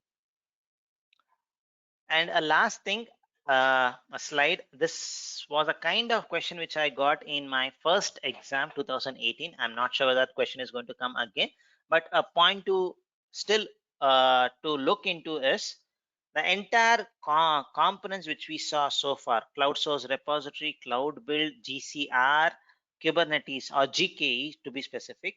These are all based on open source.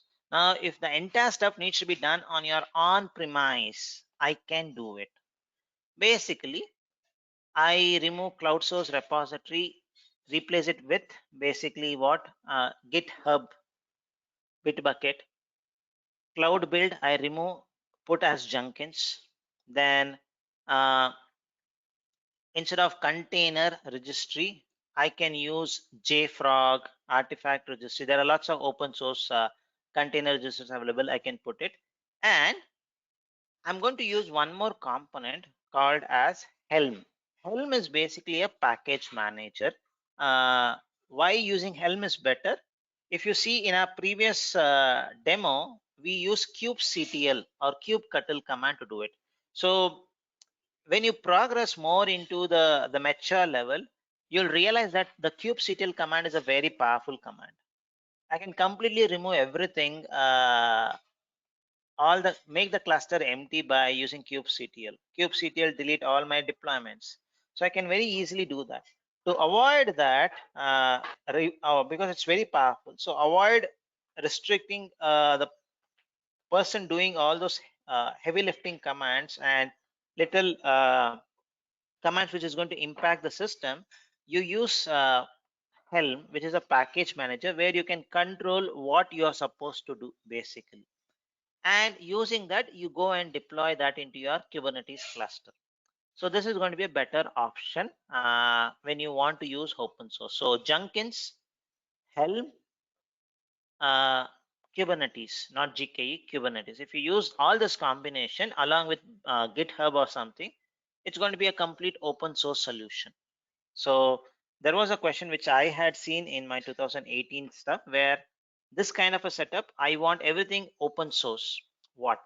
And at that time, I did not know what was Helm. So after finishing the exam, when I came back and searched for Helm, realized that this could have been the option. So luckily, I had marked this itself as the stuff because no other options was suiting. So this option was the one which I marked, even though I was not very clear whether Helm, what is Helm. So by doing a little analysis and a calculated guess, was able to mark this. So just thought of mentioning this word because we are talking about DevOps, and when you're talking about DevOps, definitely you will hear this word Helm, so which is basically a package manager.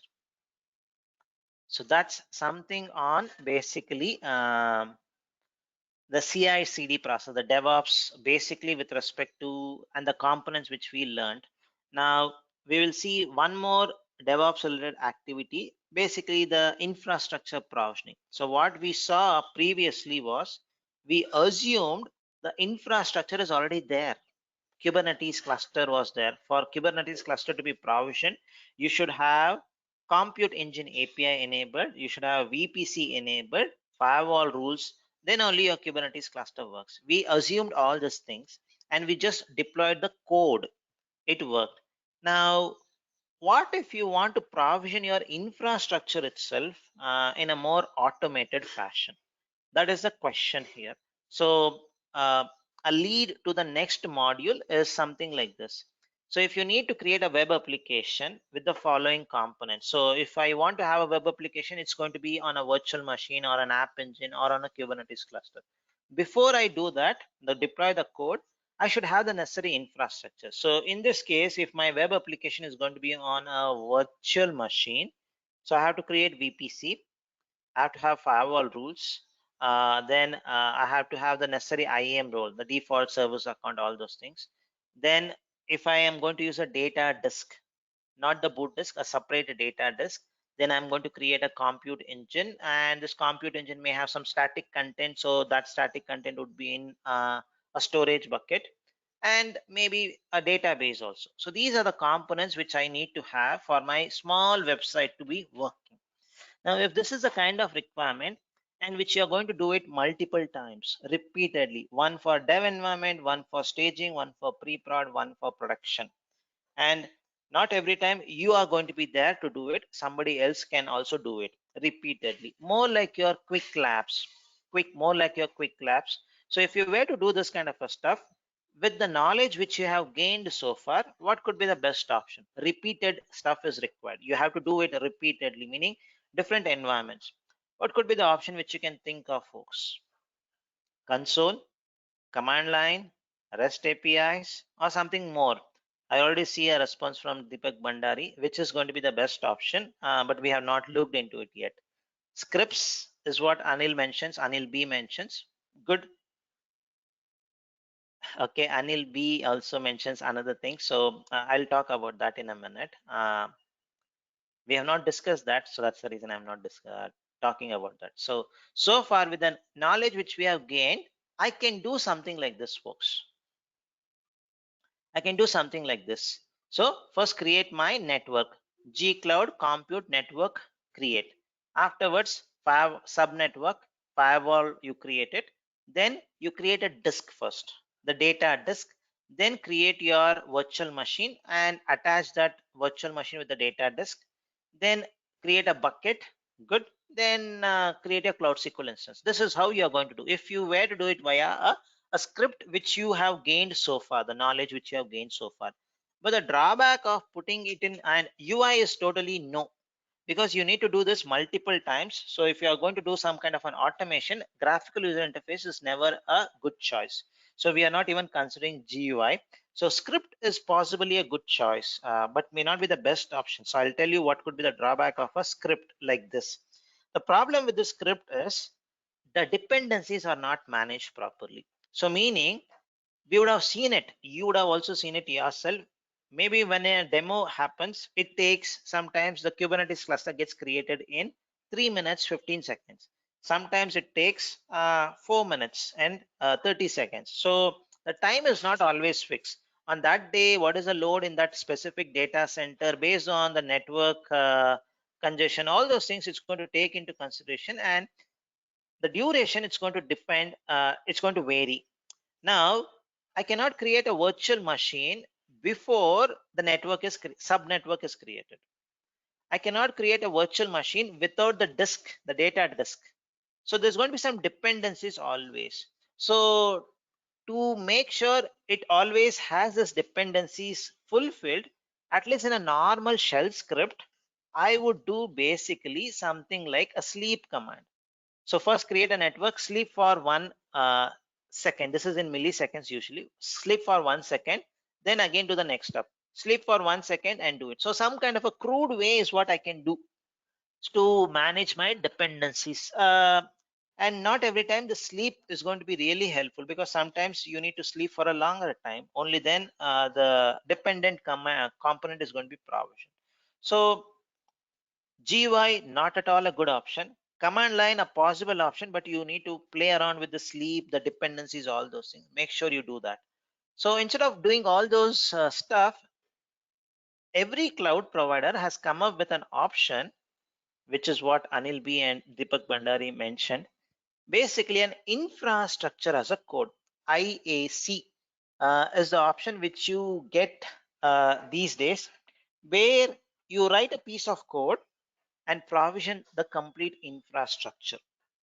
So you get two options. One is a native solution, one is a first class citizen. So Cloud Deployment Manager, CDM, is the first option, which is cloud solution, GCP's native solution. You also get another solution, the most popular one, the most highly demanded infrastructure as a service, which is Terraform. So which Deepak Bhandari and Anil B mentioned. So you have two options, and if you want, Google supports both of them. So, and I see the support for Terraform is more than deployment manager, is what I see personally. So if you just go to Google and search for Cloud Foundation Toolkit, Cloud Foundation Toolkit, you will see the support for deployment manager and for Terraform. So if you just click on it, it's going to take you to a GitHub page where you can see the various source code which you can use to create the infrastructure. Similarly, for deployment manager, again a GitHub page where it's going to show you the stuffs. So a very handy option. Now you can use in one of the previous early batch, right? Somebody asked me this question.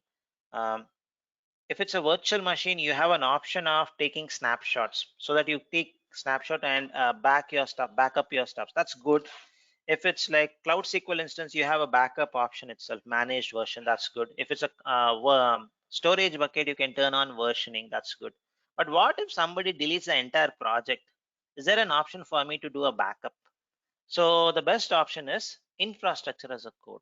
So where you have the entire infrastructure, the entire project uh, created in such a way that if somebody deletes it also, I can recreate it in few minutes. So this could be an option for backup of your entire GCP project. So first, let's explore CDM, Cloud Deployment Manager, and then jump into Terraform. So just for your information, folks, I never used to do the Terraform part in the class, but I understood that in the new version of the exam, Google is asking questions on Terraform. So you being aware of Terraform is going to be helpful. So we are going to do a live demo where we are going to create a virtual machine using Terraform and some best practices of Terraform also, so that you are aware of Terraform. So it's not going to be something like a Greek and Latin when you take the exam. You should be aware. You will be aware because we are going to do a demonstration on it. So first, let's explore CDM, Cloud Deployment Manager. In 4 words, if you were to explain it, template infrastructure deployment. You get a equivalent in AWS called as Cloud Formation, in Azure your Resource Manager, Azure Resource Manager. So what is this template or deployment manager all about?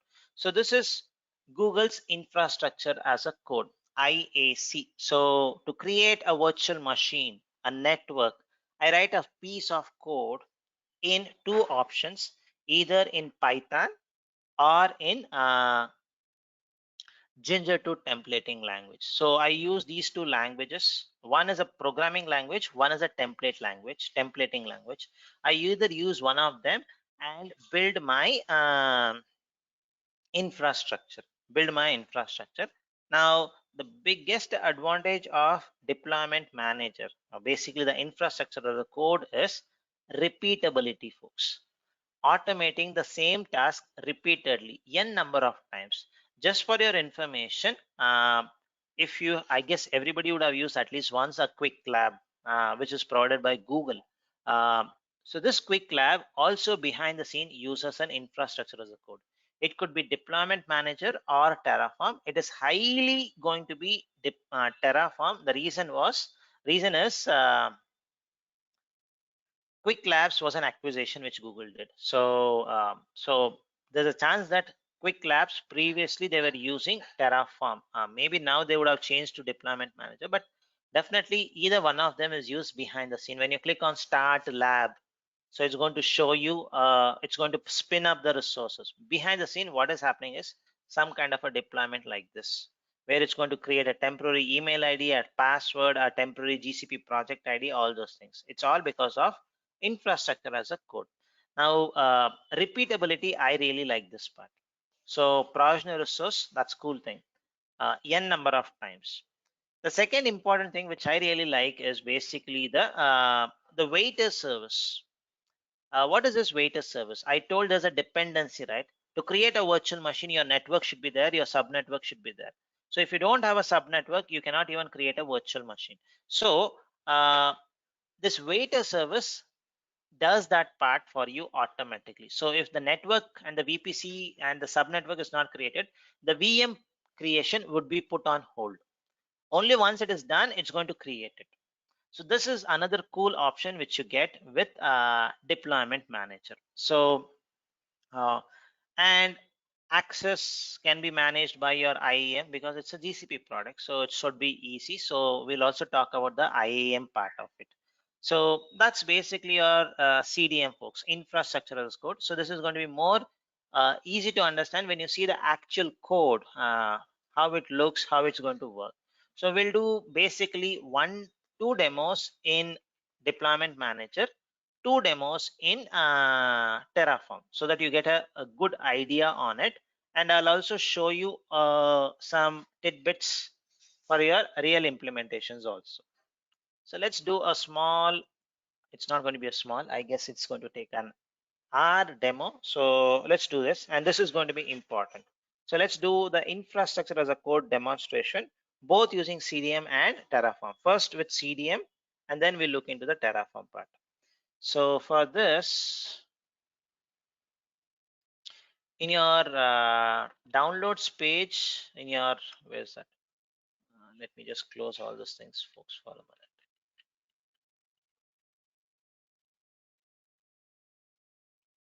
So if you go to your module 8, you will have a file called as terraform.zip, dm underscore demo.zip. So download that zip file and you should have the code there.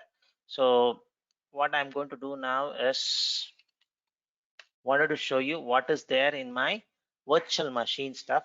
So we have created virtual machine using different styles, using GUI, using command line, using REST API, using uh, using a client SDK, client library basically. Now we are trying to create it using infrastructure as a code also.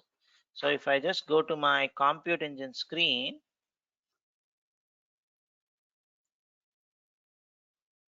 you will see nothing. It is going to be empty. So now what I'm going to do is I'm going to create reload. I'm going to create basically a script which I'm not going to write much. I'm just going to clone a specific repo and do it.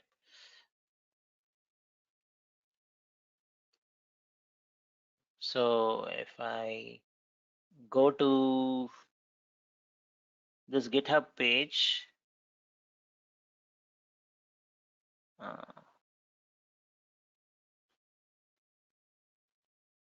this one, the official GitHub page, it's in your module 8, you can also look into it. So they provide you the complete sample. Actually, I never write code. I use the samples and modify it. So modifying the code is more important than writing a whole code. So there are lots of examples. You can create a Kubernetes cluster using deployment manager, a data proc, a cloud SQL instance, anything you can create it most easily. And the easiest one to start is quick start. So you look into this quick start, it's going to show you some idea what to do, and it's going to be a simple YAML file. simple YAML file. If it's very simple task, YAML.vm.yaml. This is the code, folks. So, which is little simple to read, where it says resource. What is the resource you want to create? Compute instance. What is the name of the resource? Quick start deployment VM. Done. Then what's the because you are going to create a VM, you have to mention important properties like the zone, the machine type, what is going to be the boot disk, all those things. You mention those details. Zone is US Central. Machine type, what is the machine type which you want? The persistent disk details. And in the persistent disk details, are you going to use Debian 9, Debian 10, Ubuntu? That you need to mention it. And your important stuff, to which subnetwork you are going to use. So these are the stuffs which you have to mention it. But here the problem is lots of hard coding. What are the stuffs which is hard coded? Basically, you see something like the zone, the project, the machine type, this thing. Everything is hard coded. Now tomorrow if I want Ubuntu, I have to come and change this code. I may not be so comfortable changing this. So to avoid this, you may use some kind of a templates using Python and Ginger 2. So first let's see a very basic version of it, and then we'll slightly templatize it and see how it works. Okay. So for this, either you can clone this repo and do it, or use that DM demo which I have uploaded it. So I have just taken those only two stuffs, quick start, and we'll see one more demo which is going to be on single VM creation. So I've extracted only those two folders and created a folder here. So if I go to quick start, basically I see vm.yaml. So if I see the content, so I can basically remove these stuffs. The same stuff, folks. The same stuff. So I can just remove this content and change it to our batch 6 content. So that's my project ID. So let me just check this. Done. So what I have done basically,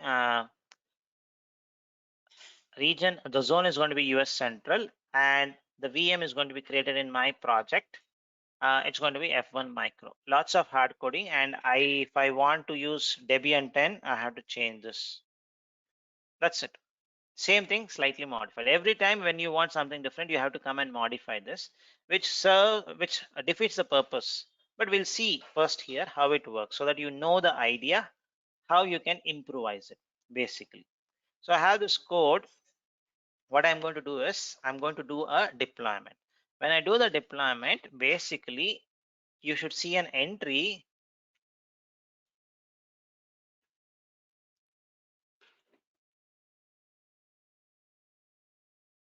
You should see an entry in your under tools deployment manager. You should see an entry there, what has been deployed. And just for your information, any marketplace solutions which you deploy is behind the scene uses deployment manager. You can give a try with any of the deployment manager stuffs. You go try deploy it, it's going to show an entry here. So basically that's the hidden secret actually. Now let me go and do the same thing. G-Cloud deployment manager deployments list. It's going to show basically there's no list. That's what it also shows. So now what we'll do is we will try to do this, and there's no graphical user interface, folks. You have to do this using command line only, because it's basically an automation, right? So you would not expect anything uh, using user interface. So you have to do everything using command line. So let's try to do basically do this change or run this command. So it's going to be gcloud deployment manager deployment create, something of that sort. Let's create it. So, and this is also mentioned in the cheat sheet. So if I just go here,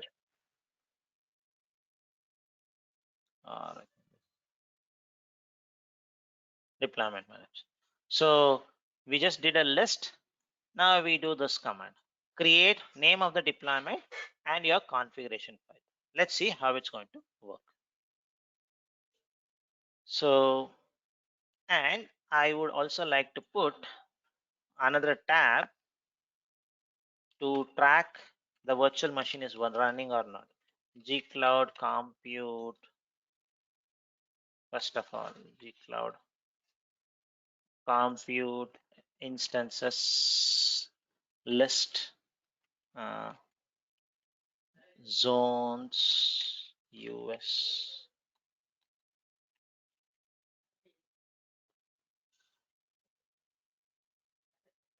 What is the one which we are going to create in F?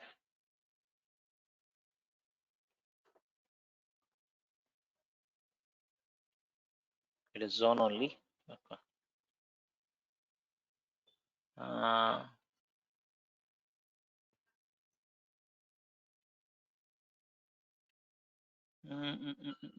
Zones. Yes, zones.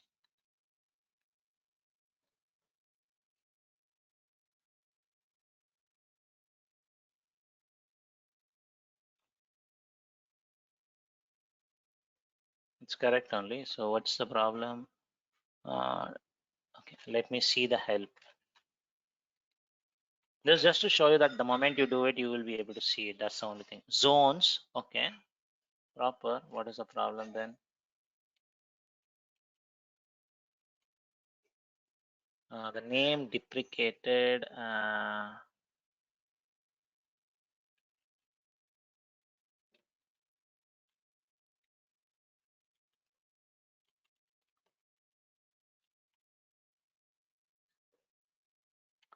Okay. Instances list. Whether this works. Okay, this is fast. Okay. Let me just leave it like this and you should see whether it is refreshing. Yeah, it's refreshing. Good. Now, the reason is when I run the deployment, you should use the filter. Oh, sorry. Was that filter? Okay, okay. My bad. Was that filter? Let me just do this.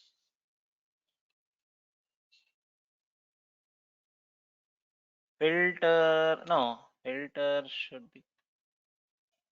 That is okay. Zones should have worked basically.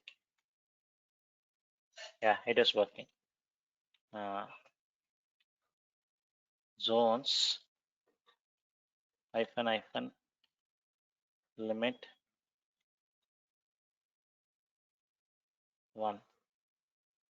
Okay, so you should see this refreshing every 3 seconds or so. The status, that's good. Now what I'll do is, what was the issue? Basically the same command. If I see my history, what was the difference? This command worked, this command did not work. US Central 1. This did not work. Let me see it. Don't know, folks. It did not work previously. Now it is working. Don't know what. So same command. You remember it did not work actually. US and yeah, not sure, Anil. So why it did not work first time? But it's working now. So the same command. I tried it. It did not work. So that's fine. So let's run this in a watch mode and run this command. I'm in the current. So I don't know why disconnection is happening. So what I'm going to do is basically strange gcloud deployment manager deployments create give a name, so batch 6 simple, so simple VM, the config file I'm going to mention it vm.yaml file.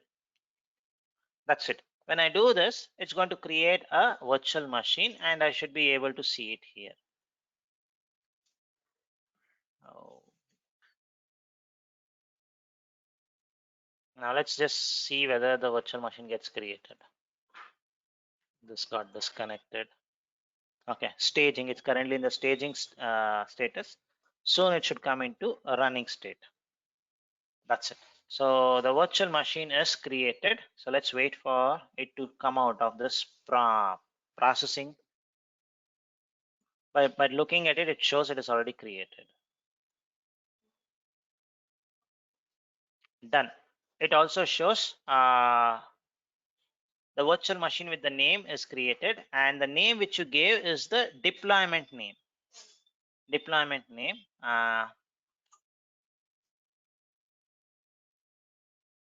Not sure why it is so much disconnecting.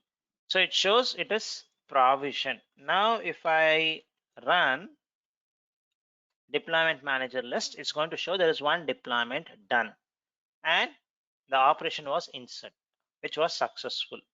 So if you come here, you will see in your deployment manager also the same stuff. Good.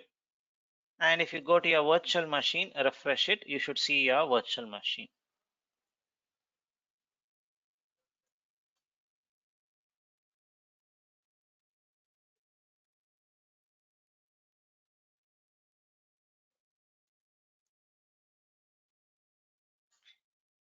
You see that. But the drawback of this simplistic approach was hard coding. Lots of hard coding. The project, the virtual machine name, everything was hard coded. Now, if I try to do it one more time, create a new virtual machine, I have to go and edit it. I have to go and edit it. Then only it's going to work. For example, if I just run the same command, make it as simple one and do it, it's going to throw me an error at the end saying that the VM with the same name is already there. You cannot create with the same name. So because the name is not parameterized, so it's not parameterized. So you have to, it's going to show it as failed only. So let's see whether it's getting created. Okay, whether the instance is created. Okay, instance is not created, but it did not throw an error. So I see two deployments. Let me see it. Two deployments, but both are trying to create the same thing, I guess. It's not doing any activity because the instance is already there. It does not do this. So this is what will happen. So I thought it's going to throw an error, but it found out that the instance is already there. So it did not do much activity. So it was much faster. So, but a good amount of hard coding is there. To avoid this hard coding, you use some parameterization using Python or Ginger 2 templates. So how it does that look? Let me just show you. Single VM. You have this in two forms, Python and Ginger 2. So I'll show you first the Ginger 2. Google recommends to do anything in production using Python. The only reason it's a programming language, you have more control. You can do lots of complex logics. But Ginger 2 is basically a templating language. You will have some limitations. But if you're totally new to programming and all, I would propose you to first look into Ginger 2 so that you get an idea, then slowly move to Python. So if I go to Ginger 2 templates, so along with your YAML, so that's what you had in the beginning, right? vm.yaml, you have few other templates. Let's look into that one by one. So now your vm.yaml, previously which was having lots of content, now has been trimmed down to very few lines of code, roughly around 9 lines of code, where most of the stuffs are mentioned in a template file called as vm_template.ginger. So if I open that,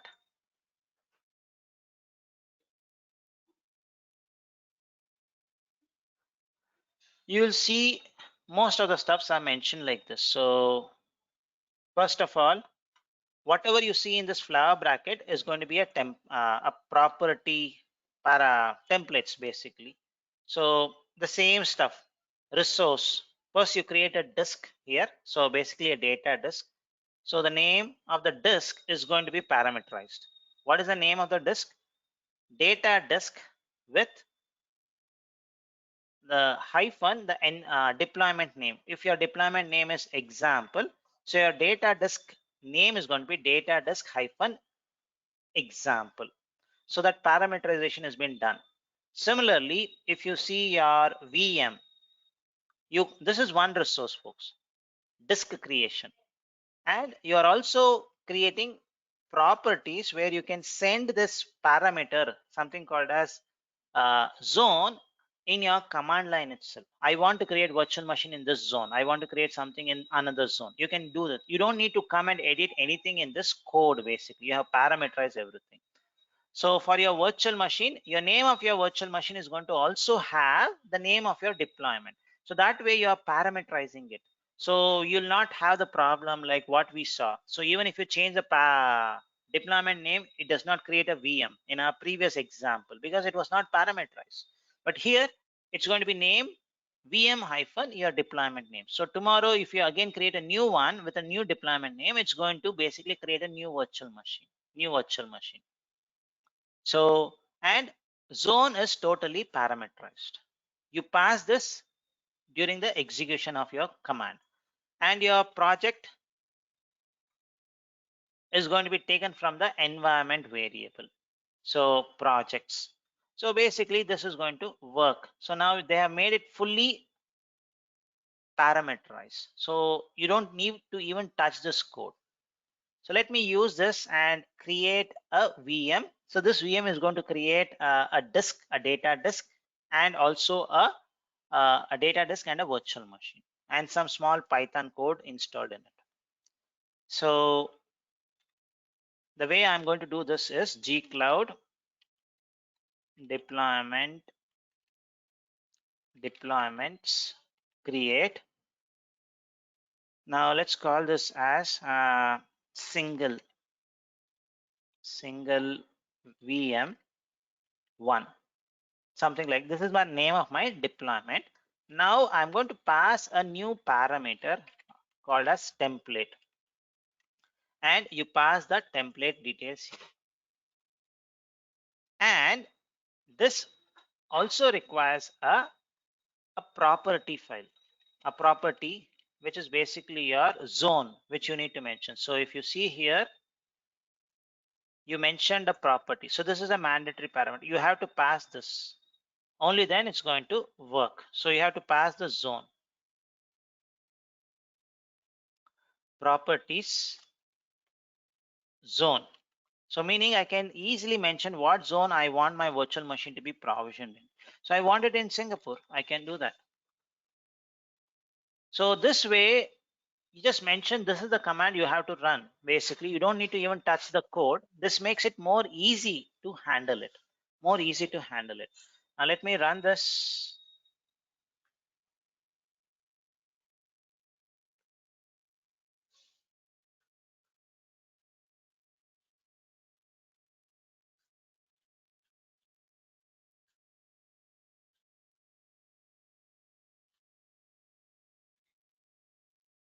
It should create a disk. It should create a virtual machine, and that disk should be attached to the virtual machine as a data disk. So those are things it's going to do it.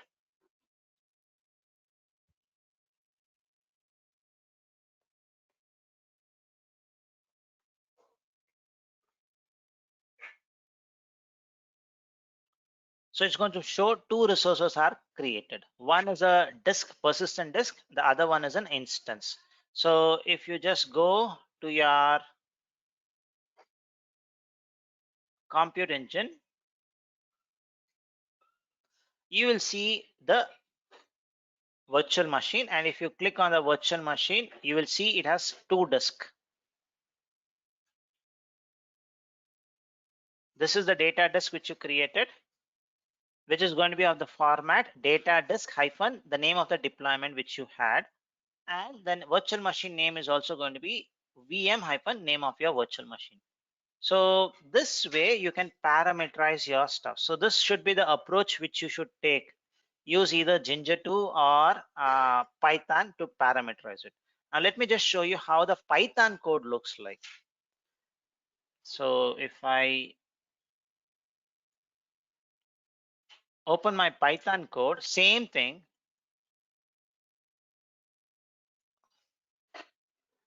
So this is how it's going to look like. So only if you have worked on Python, it's going to make it better.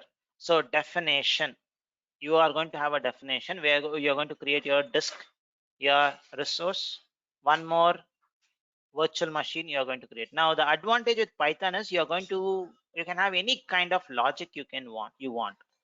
But the problem is going to be is learning this. If you're totally new, it may look like little difficult, lots of Python related skills. But here it is very simple. In your Ginger, in your Ginger 2 templates, it's little easier to see. Simple resource, more of templatizing. Even in Python, you're doing it, but here it's going to be little easy. To start with, I would suggest to start with Ginger 2. Slowly, you can progress to Python. And also you see really a value of Python, learning Python here, because in many places it has been used. In many places it's been used. So in your cloud composer you use Python, in your data flow you use Python, so in your infrastructure as a code also use Python. So in machine learning also people use Python. So it's worth learning. If you plan to learn a language out of interest, I would say think of Python as one of the possible options. Good. So now we created the infrastructure using the code. Beautiful. Now we'll take a 10 minutes break. Once we come back from the break, what we'll do is we'll try to see some couple of scenarios where somebody comes and deletes this. What happens? Somebody has left the organization. You have taken over that role, and you need to do something very similar. So how do you use deployment manager for reverse engineering purpose is what we are going to see. Okay, so we'll explore that once we come back from the break. So take a break. Do you want to okay, do you know who teaches? Okay, for Python, no, Python, more important from infrastructure as a code, I would say, Anil Kumar, uh, once we finish Terraform, right, you may change your mind. So basically, after you finish the Terraform, you come back and see, you may say, I may not want to use deployment manager. You'll come to that basically. You'll come to that stage.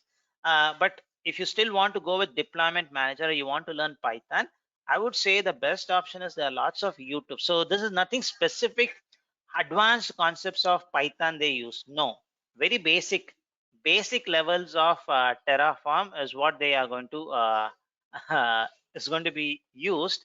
So I would say YouTube, any YouTube beginner videos on Python is going to be enough for you, basically. Uh, basically, I don't conduct a Python class, so I'm also something like intermediate level in Python. So my primary language is Java. So Python I learned only because of these things basically. So okay, so I see Terraform, but Terraform has really a worth, folks. So Terraform is better, is what I would say. So when we see the code, you'll see it. It's going to be more like a YAML kind of a format only. So we'll take a 10 minutes break. Once we come back, we'll take two scenarios and explore it. Then we'll go to Terraform. Okay, so I'll also see if there is, yeah, it is for multi-cloud. Yes, uh,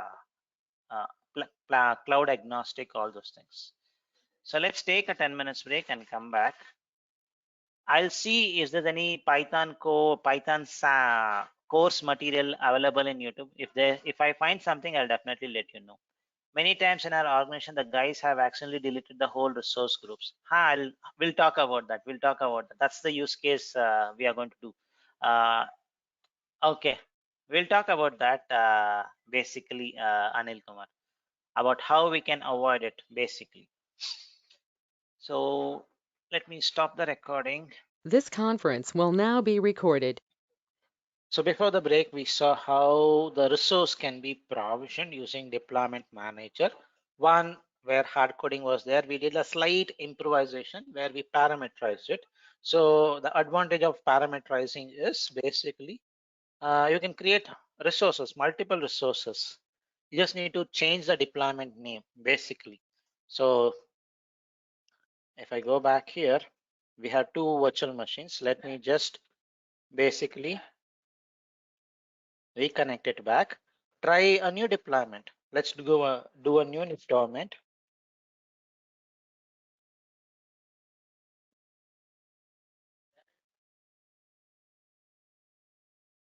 Single ginger. So now if I just change this name to this thing, that's it. That's all I need to do. And I want to do it in some different region, I can do it. I can pass this. It's going to get created.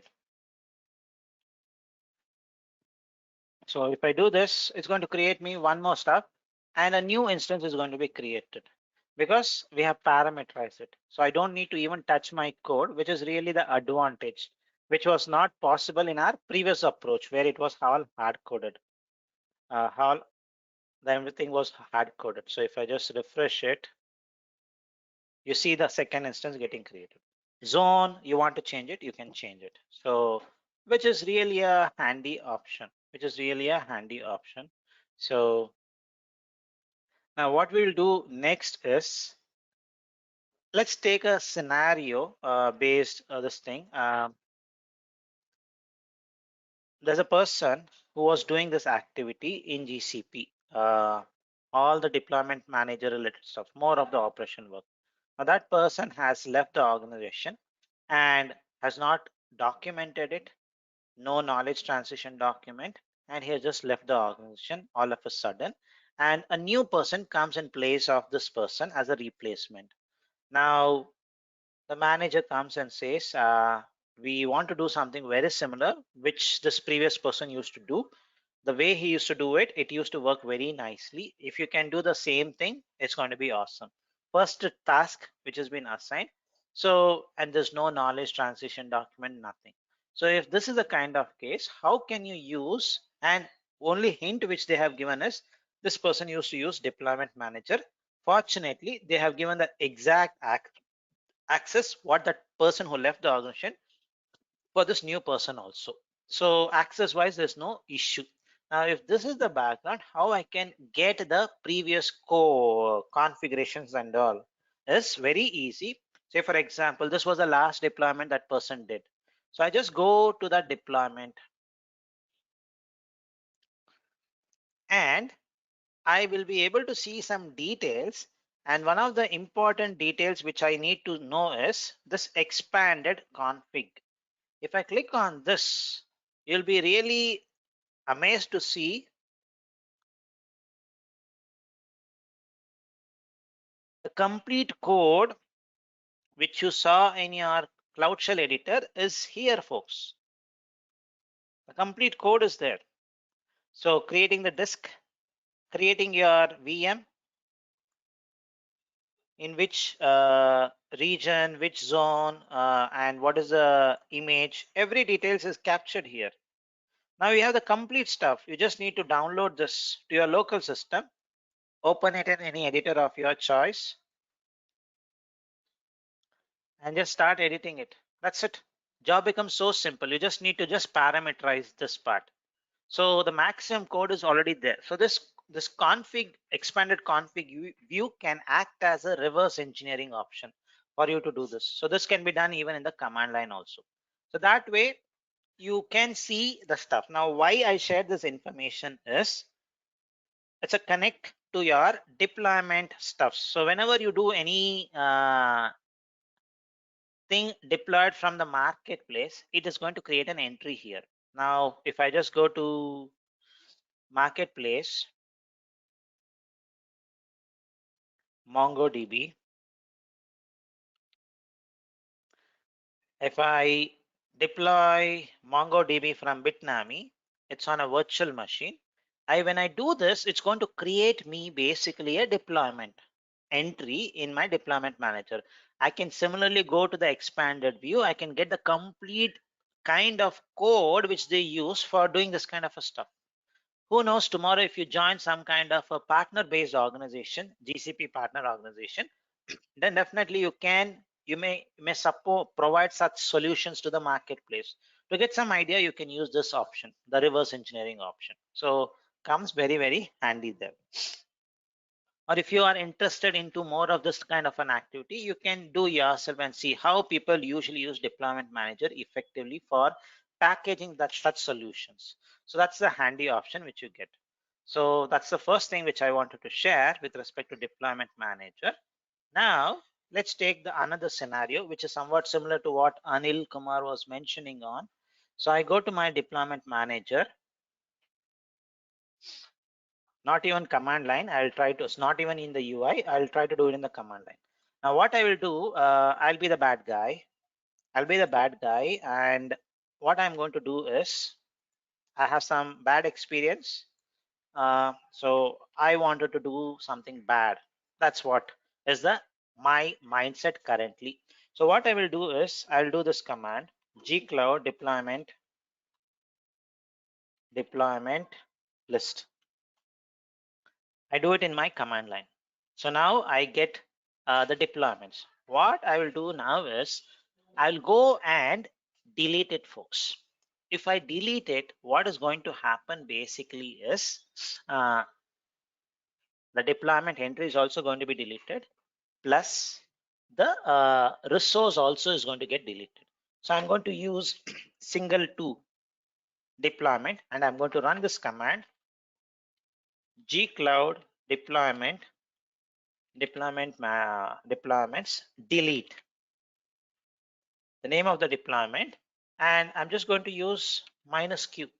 So quietly I don't even get a prompt. So when I do this, basically what's going to happen is, this VM gets deleted.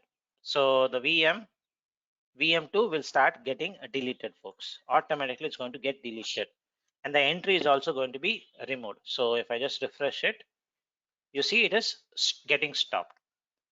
So very silently, somebody with the right IAM role can basically go and delete this. And this is a problem with any infrastructure as a code option. So you need to manage it yourself to avoid this kind of accidents. So it could be accident, or it could be purposely done. But somebody who can create it can definitely delete it also. And what is the big problem with this is, if you have an infrastructure which you have VPC, network, subnetwork, firewall rules, VM, data disk, all those things, everything goes in one shot, folks. Everything. So in one shot, everything goes and gets deleted, basically. So this has to be avoided. So basically in GCP, if you were to avoid it, you have to think of an option, basically, which you need to tell me now. How do I avoid this, basically? Now I can show you one more example. I come here and directly do this. So it shows basically I can delete it. Now, how do I avoid this kind of accidental stuffs, or purposely the stuffs which user should not do this? How do I do it, folks? I don't want people to delete it. Delete it. Anything which you can think of, folks? I would wish something of that sort is there, Anil B, but currently not there. So it's a enhancement request which we are giving. If that is not there, but you are on the right track, if something of that sort is not there, what should you do? I need to avoid. So who was the user?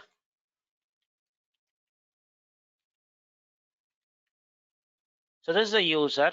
I need to avoid him from deleting this. How will I do it? The most simplest way.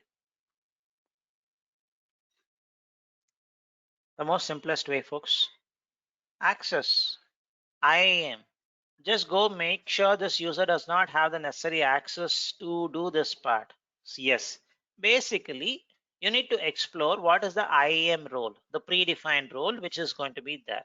So if I go to my IAM roles, look for the roles. We still not finished our IAM. Every time we see it. So just search for deployment, or you can use a option called as used in, sorry, deployment manager, so that you get a predefined role, folks. A predefined role. So these are the 4 roles which is going to be helpful. So and the most highest role which you are going to have is editor.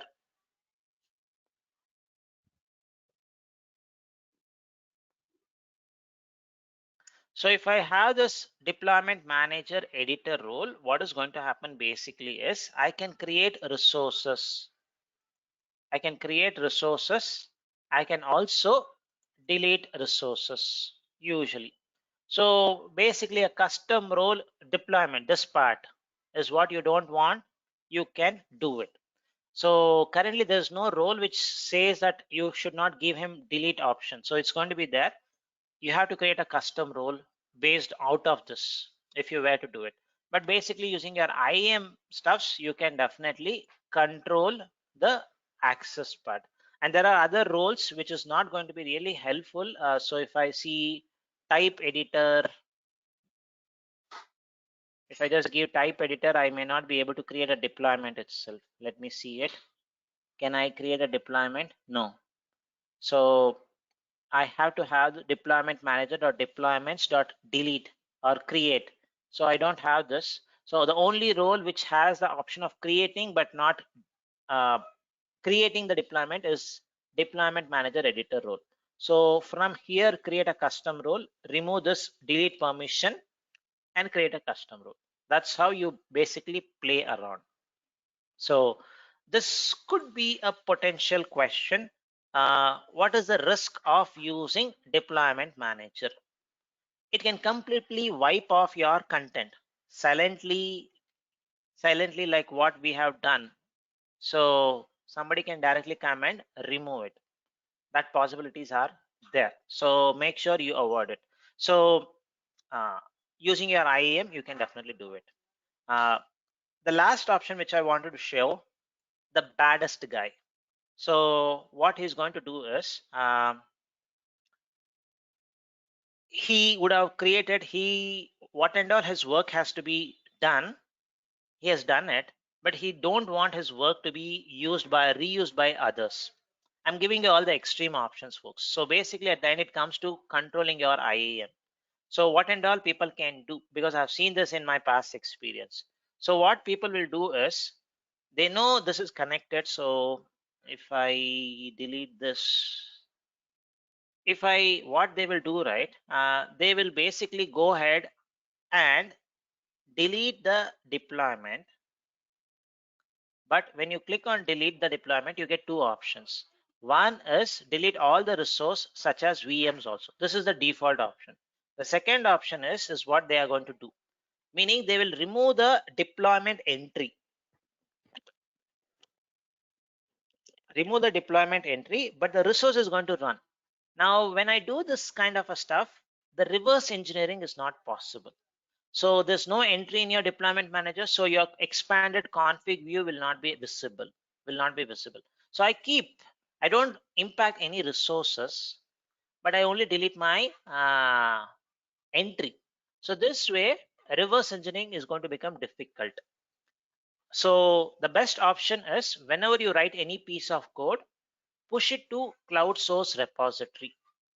That's the best practice.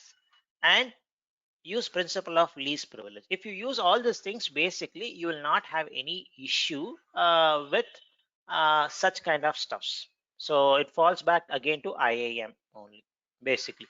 So if I go here to my VM, the VM would be still there.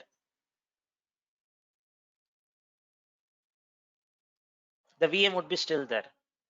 Now if I even delete this also, there's no deployment entry, but I would have basically a virtual machine there. So the reverse engineering becomes difficult. So how do you handle this? Make sure the code is always put in a cloud source repository. So if I go here, Refresh the screen.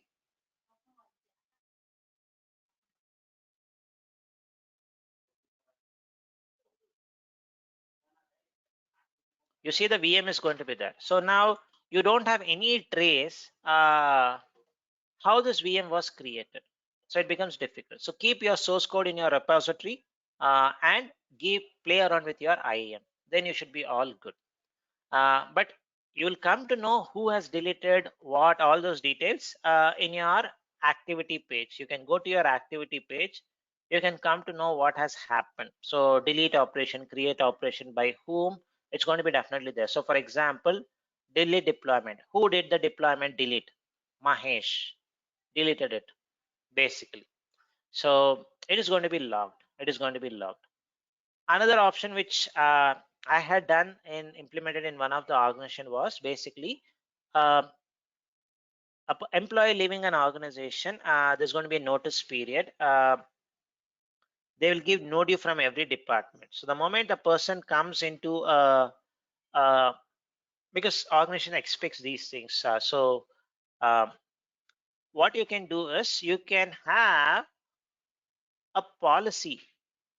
Say for example, if this person is a person who's going to leave, so make sure you create a condition. The last working date of this person is so and so. So on that day, he should lose access. Something like this. So that is something you can do. Schedule to delete for the future date. What is that, Anil? I did not get it. Is it the resource or the user? So if it's user, this condition is going to help you out. So where you put a condition and say the access should be revoked on its last date or a week before it. A schedule to delete the future resource, scheduling currently not possible. So you have to do some kind of scheduling by yourself. The resource deletion, you have to do it yourself. So that's something on your deployment manager, folks. I still remember a kind of a question which was like the risk of using deployment manager. Few risk of using deployment manager is complete resource can be the complete infrastructure can be wiped off in one single command, the delete command. The second risk could be it is cloud native. If I want to create something, an infrastructure, a VM in on premise, I cannot do it. If I want to create a virtual machine in AWS, I cannot create using deployment manager. It is cloud native solution. So this is two risk, basically, I would say. But the same thing applies with cloud formation also, which is AWS, Azure Resource Manager also. This is a known issue with deployment manager, that to the delete part. So you have to control your IAM, and the role which we used was basically deployment manager. Editor role. There's no deployment manager admin role. So the highest role which you get is deployment manager editor role. So that's the option. So I guess let me delete this VM manually now. Done. So any questions on deployment manager, folks? Any questions on deployment manager? And if you want to know the list of resources which I can create using deployment manager, you can get this by just typing this one. Deployment manager GCP, the supported resources, what and all I can create using this. So if I just click on it, you'll come to know the various resources which is supported. So if you just run this command, I can create an app engine, a BigQuery data set, a BigQuery table. So you can see all the stuffs. I can create anything with respect to virtual machines. So these are the resources which I can create. Not everything can be created is the reality. So for example, you cannot create give a user an IAM role currently. So what you can create is a service account and generate a service account key. But for that service account, you cannot give a IAM role, a owner role or something. That has been blocked for security reason. It's for security reason, because if you use a script and do it, you can make yourself a service account as a owner, and you can use that service account and do all wrong things. For security perspective, they have blocked it. And if you see some few other stuffs like Composer. Do I see something on Composer? No, there's no Composer. Data flow, I cannot create with data flow. So there are certain resources which you cannot create it using deployment manager in the generally available version. But they are talking about some beta versions. So you can look into the beta version to see there are some more enhancements added. So this is still in beta. So if I search for data flow is still not there. Composer, not there. So some few things are yet to be supported in your uh, deployment manager. So this was something which made me little think of using deployment manager in any project. So sometimes I cannot constrain myself because it's not supported means I have to do it via script. So this was one of the main reasons why I preferred, I have done 2 implementations using Terraform. So I started using Terraform heavily for projects because not everything I can provision. For example, Composer, GCP. If I search for it, I get a Terraform equivalent of it, folks. I get a code where using which I can create a cloud composer. But in your own native solution, you don't have an option of creating a composer instance. So data flow, it's not there. So this is a one point where I would always prefer to use Terraform. And another advantage of Terraform is it's more like a programming concept. Once you know it, you can use the same concept to recreate the resource in AWS, Azure. So that's another advantage. It's cloud agnostic. So that's the reason why you see a good market for Terraform. So if you plan to do something in DevOps, I would suggest learn Terraform. I'll give you some insights into it. We'll also do a demonstration, but Terraform is going to be a good one. So I really liked how Terraform works. And the first time when I saw, I was really mesmerized with the capabilities which it had. So being coming from a coding background, I really understood the term infrastructure as a code. You write a code, you are going to get the stuffs. So the infrastructure is going to be provisions. So there's a question. So are you going to create a Terraform course? So may not be a course, Deepak Bandaris, but planning to add some implementation videos in the membership videos. There's a membership there. I'm going to plan to do that. So something like a complete infrastructure provision using that. So you can look into it at some point of time. So uh, planning to do it. It's in the wait list actually, so I have to do that. Now that's the reason why we are going to learn Terraform, folks. So not every resource you will have a issue. So to create with deployment manager, even though it is native, it is not fully supported. And this may be true or this may be a false information. But what I have seen in some blogs, all those things is Google is also trying to use preferably Terraform. Why? I can give you one simple instance. If Google is going to support this, they should be continuously providing support all those details, right? Now I'm seeing something beta, which is really cutting edge new stuffs. Now if I look into any of this resource snippets, right?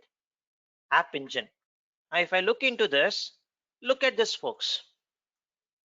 An App Engine stuff which was they have done, it is 3 years ago, meaning there is no enthusiasm or maybe something like they're not keen to work on this, basically, is what I understand. So, and also the deployment manager stuff, the sample examples which we saw, version 2, you see it, folks, the history 4 years back, 3 months back, it's none of them is something like the earliest is basically 8 months or 3 months, which is not really accepted, I would say. So this thing is they are also more towards Terraform, and I also understand from one of the video where HashiCorp. Terraform is from HashiCorp. So HashiCorp and Google has a working relationship.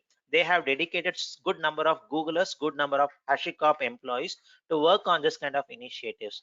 Terraform, Vault, all those things. So the equivalent of our secret manager, HashiCorp also has a product called as Vault.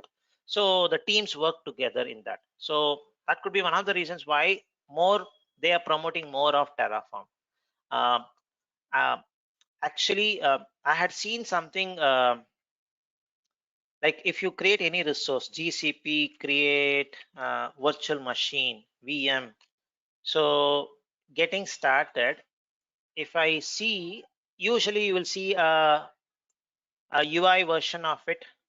You will see a G-Cloud version of it. You will see a REST API version of it.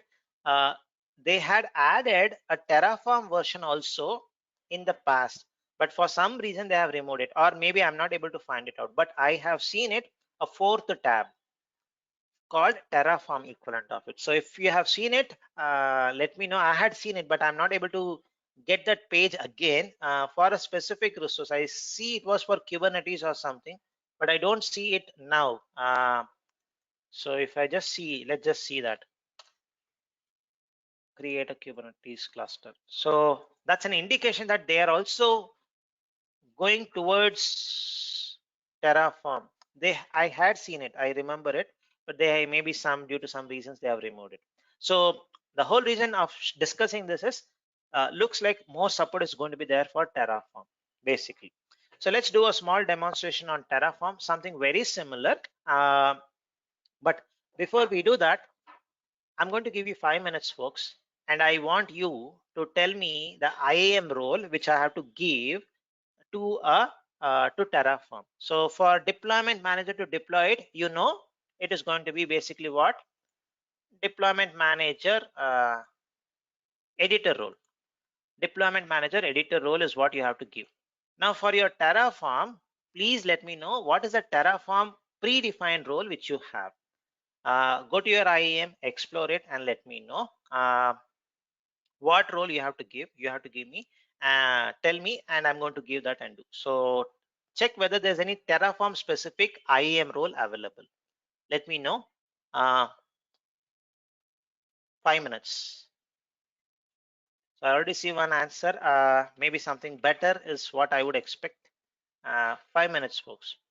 Get me the predefined role for Terraform. That's the question.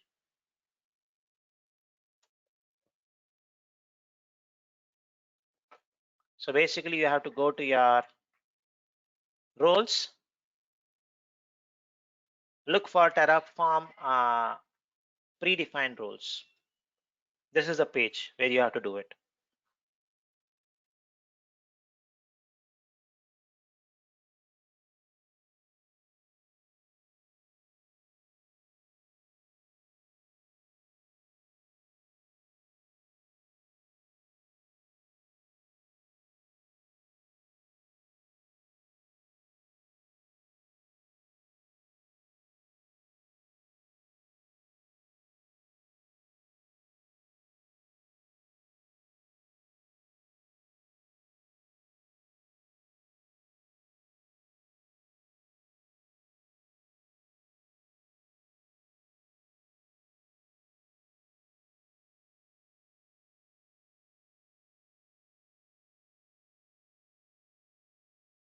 $90 over, folks. A predefined role for Terraform. Predefined IAM role for Terraform.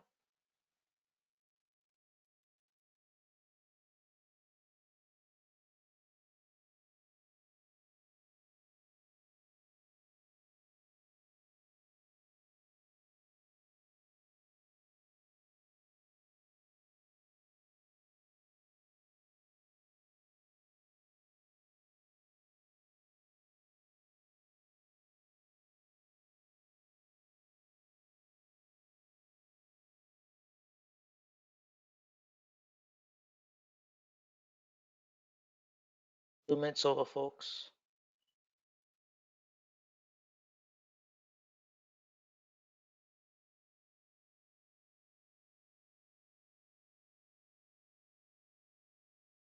Perfect, Anil Kumar. That's good. That's a good one. So Anil Kumar got it.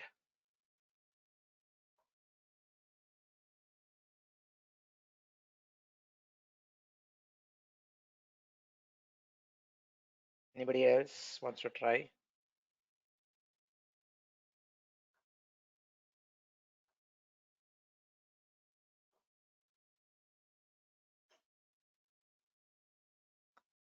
Basically, you have to search it here.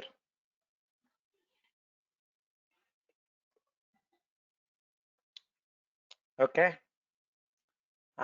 One response from Anil B.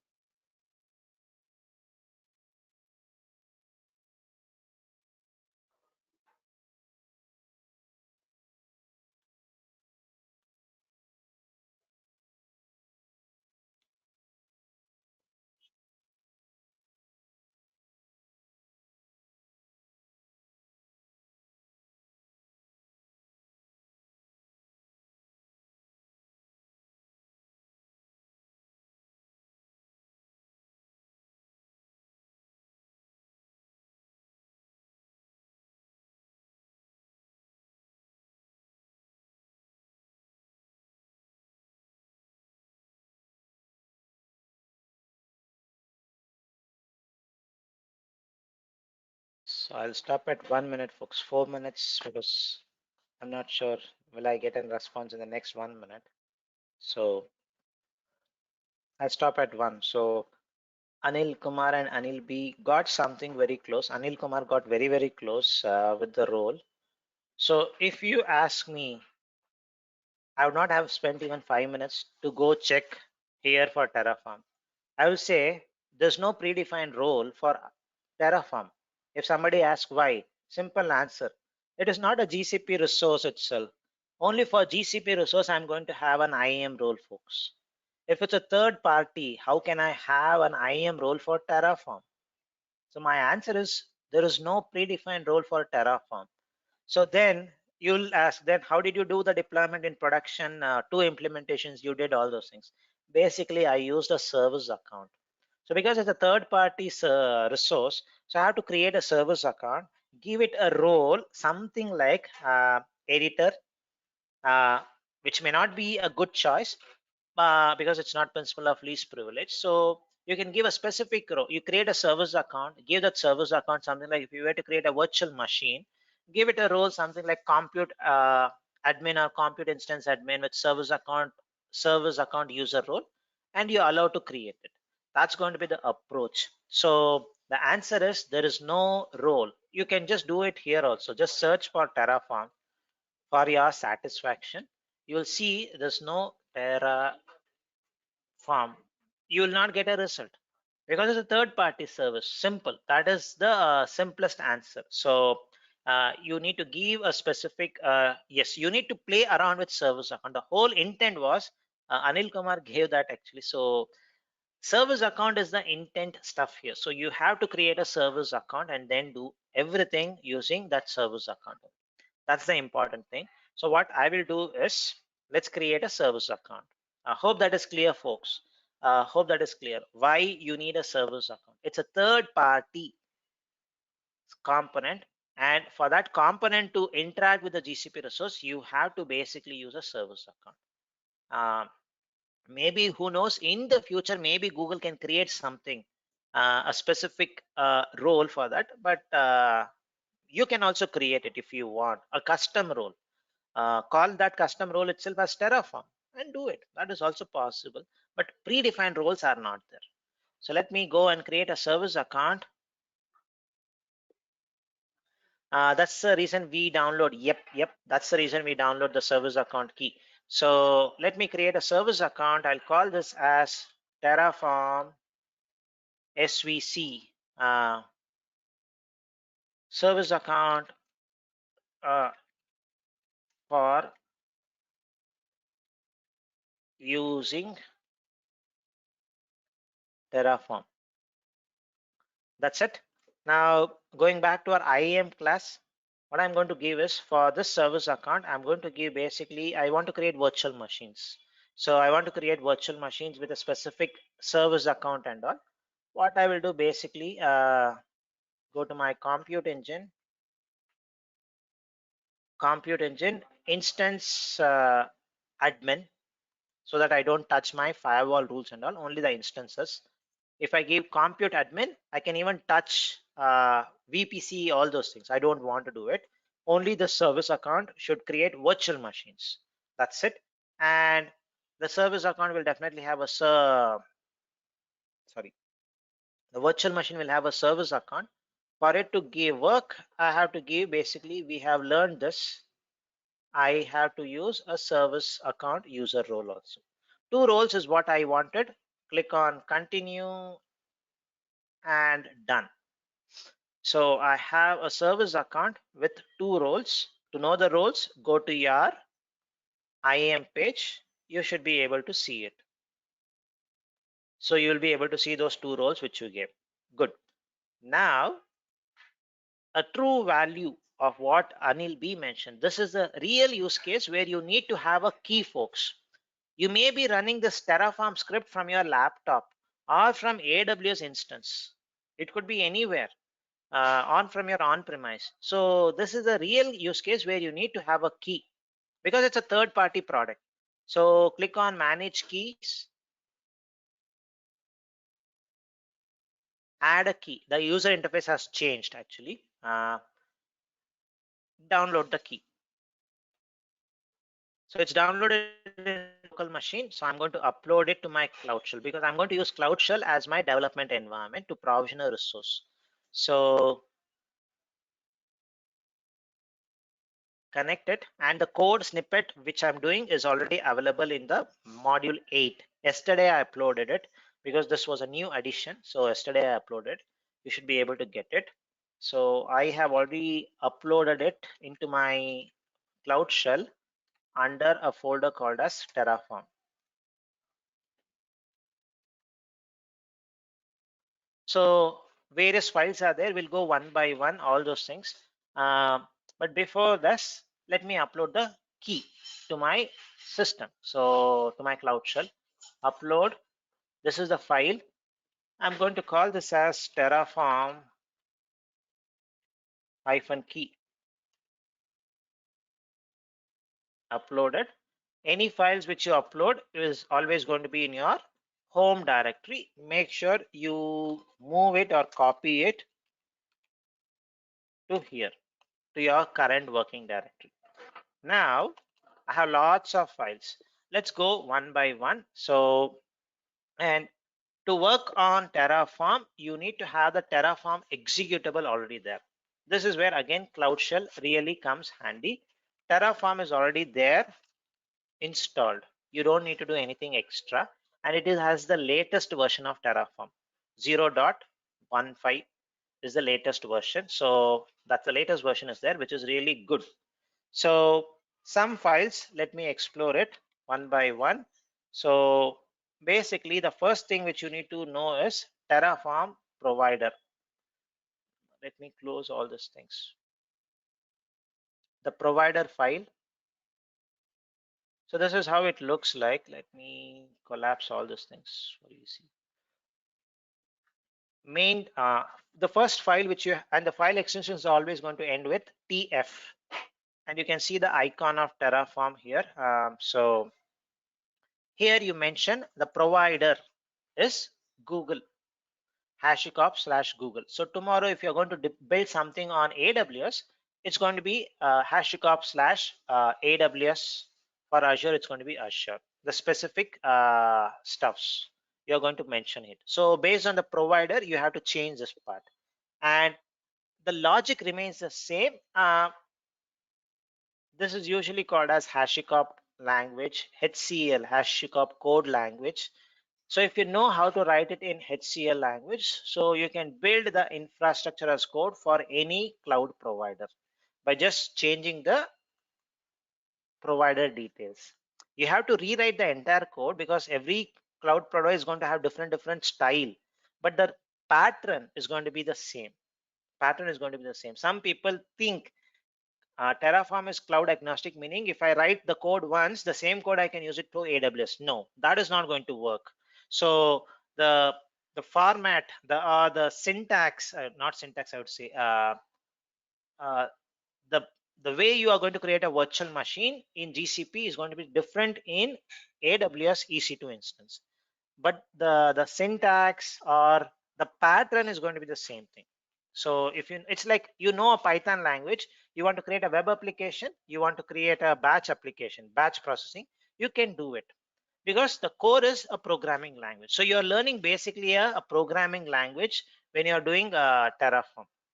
So the first and the foremost thing is you mention the provider details, and the most important is line number 10, credentials. So I have my credentials with the same name, terraform-key.json. So it's going to use my credentials, which is basically that service account credentials, which can create a virtual machine. And I can create some variables here, project, region, this thing. So it is where dot, meaning you will have a variable file defined. From there, it's going to get the details. So where is that variable file defined? You define your variables here. Project ID, what does it type? It is going to take integer or string, some description. The actual value of that is going to be in a file called as .tf variables. So you're going to mention basically your project ID, the region, the zone. So where you want to create it. So if I want to create it in Singapore,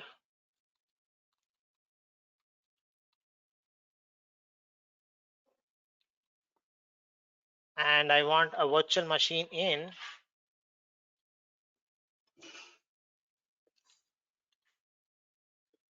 B zone, I can mention it. My project ID is mentioned. So all your variables here, you define the type of those variables, which can be used in your .tf files. So this way I can control into which project it should be going and deploying.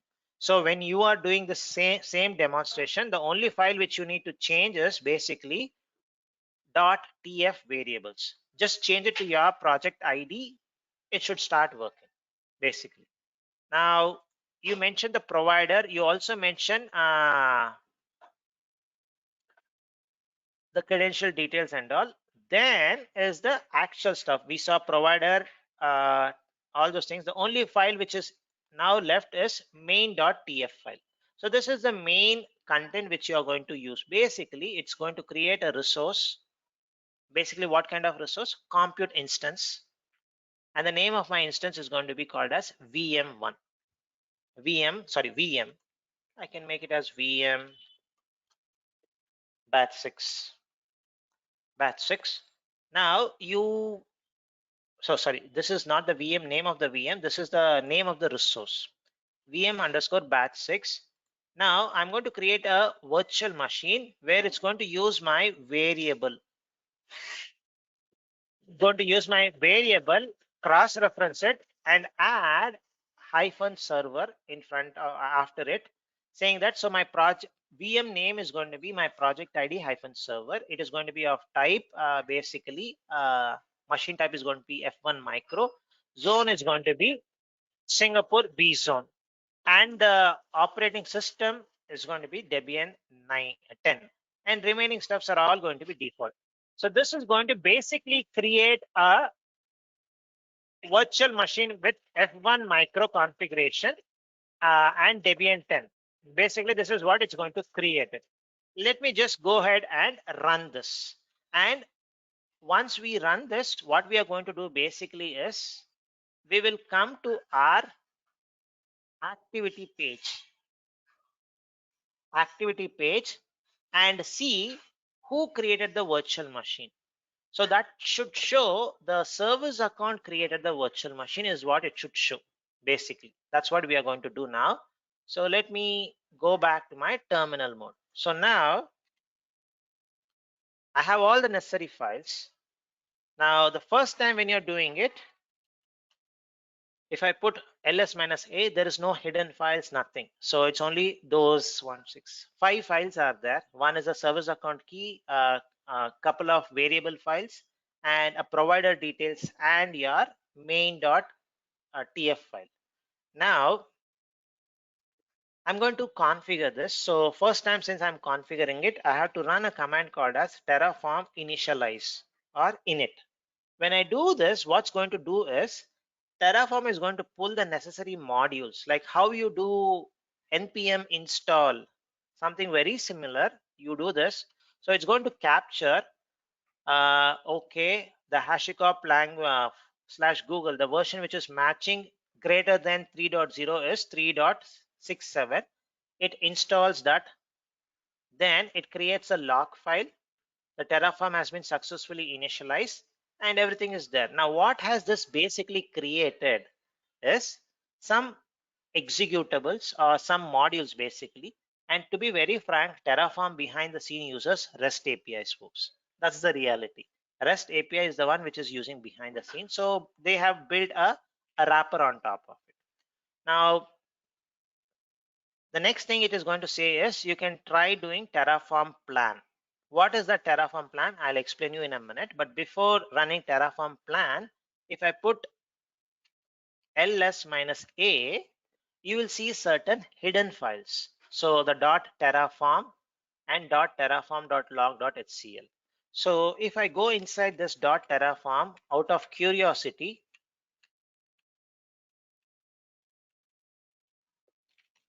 so I see the exact Terraform executable. It's an executable.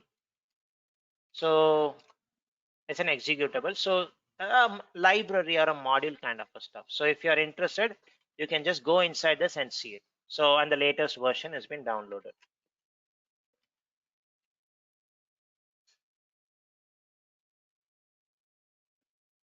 Now I have that hidden file.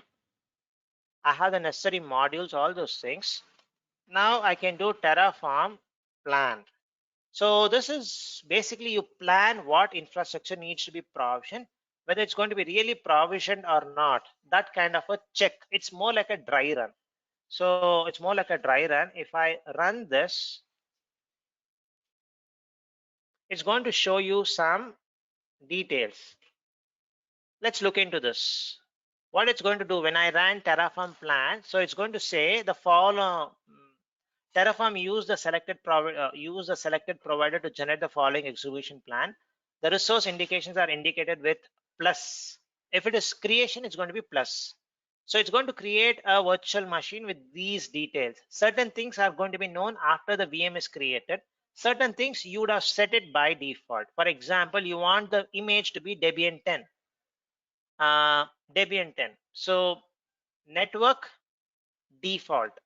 The name of the network is going to be decided actually after once it has been applied. It's going to be basically your default.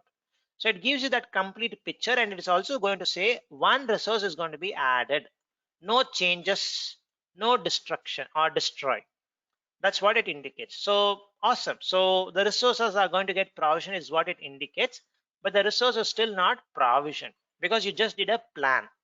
Now, if if your plan looks perfect, go ahead and do Terraform apply. So it gives you what is the next command you should have to do. Basically, we did Terraform init. The following command it showed was Terraform plan.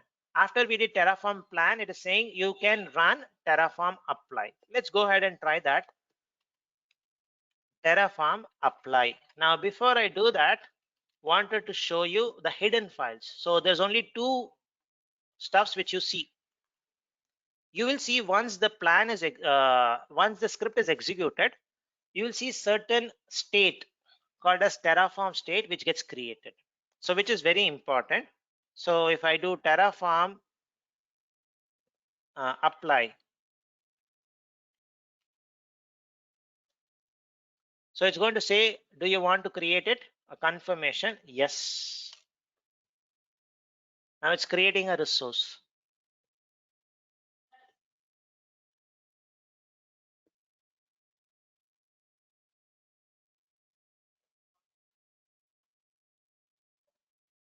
done, folks. It shows one resource was added.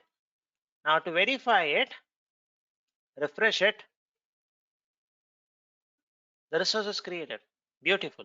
Now if I go to my home screen and look into the activity page,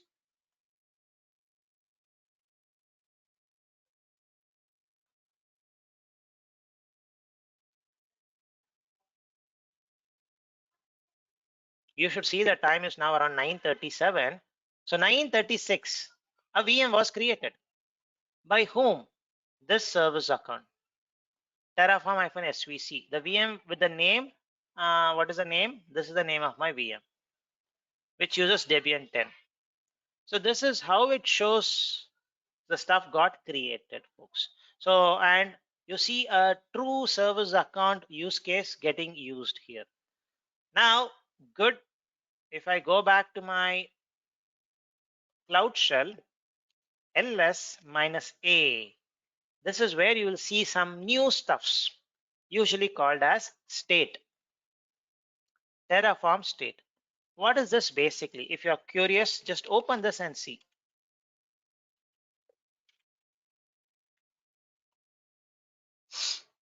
It shows basically the resource which got created. So it keeps a track what resource I created. So it has the complete details about the VM, the disk, every information is going to be there basically. Now, why the state needs to be kept is because if by mistake, if you ran this command again, Terraform apply, it is going to say it is checking with the state. You see this? Refreshing the state, seeing if it is anything needs to be changed. It says nothing needs to be done. So even if you run it multiple times, it's going to say nothing needs to be applied. Again, this is more of a declarative approach. The same thing which you had seen in your Kubernetes, the same concept. In your deployment.yaml file, it's the same concept here also. So the state is preserved. If the state has not been changed, it is going to say nothing. You don't need to do anything, basically. That's what it indicates. Now, but if I delete this file, then it's going to create issues. So it's not recommended to keep your state in your local system. Basically, it's preferred to keep it in a centralized place. So Google Cloud Storage could be a good choice for keeping your state. So if you search for Terraform state, you will get the various backend where you can keep those states. So the possible options is your local system one. The good option is to use GCS, and they also mention it is highly recommended you turn on object versioning. Now you see what you learned in your storage gets used here. So because you're going to create multiple states, having a versioning turned on is going to be really helpful because Google Cloud Storage is a immutable object storage. Now, if you can add this line of configuration in your provider.tf file, it is going to basically show how you can have this state maintained there. So it's going to be really good to have Google Cloud Storage as your backend to store all your state. So let me quickly create a storage bucket. And yeah, Mahesh, yes, I mean, yeah, just want to check, I mean, where this configuration need to be provided, the backend means you told me it's a that's what I'm provider.tf. I'm going to do that. I'm going to do that. But first I'll create a bucket. okay. So if I go to my bucket, I have to create a bucket. So I'll create that bucket and then do it. So do I have a bucket? I will create a bucket and I'll make it as a regional one. So as usual, GUID online generator.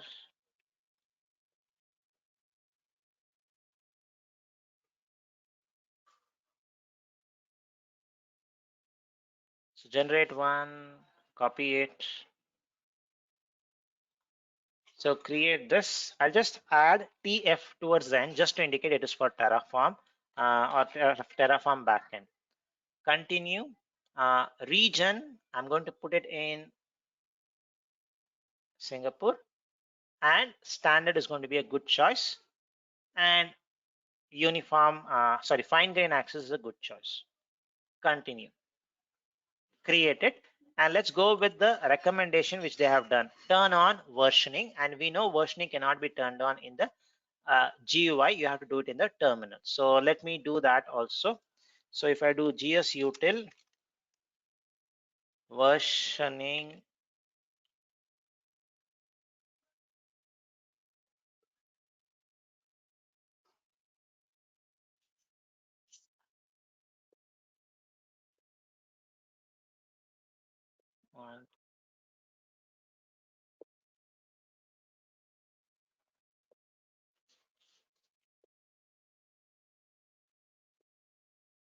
so if I get my bucket name,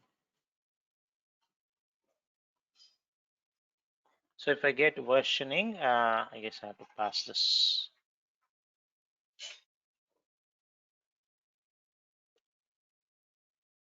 It should show versioning is not enabled. Let me enable it. Set on, done. If I get this versioning, so the concept which we learned, we see that in use. This is the value actually. So now currently the bucket is empty, folks. Bucket is empty.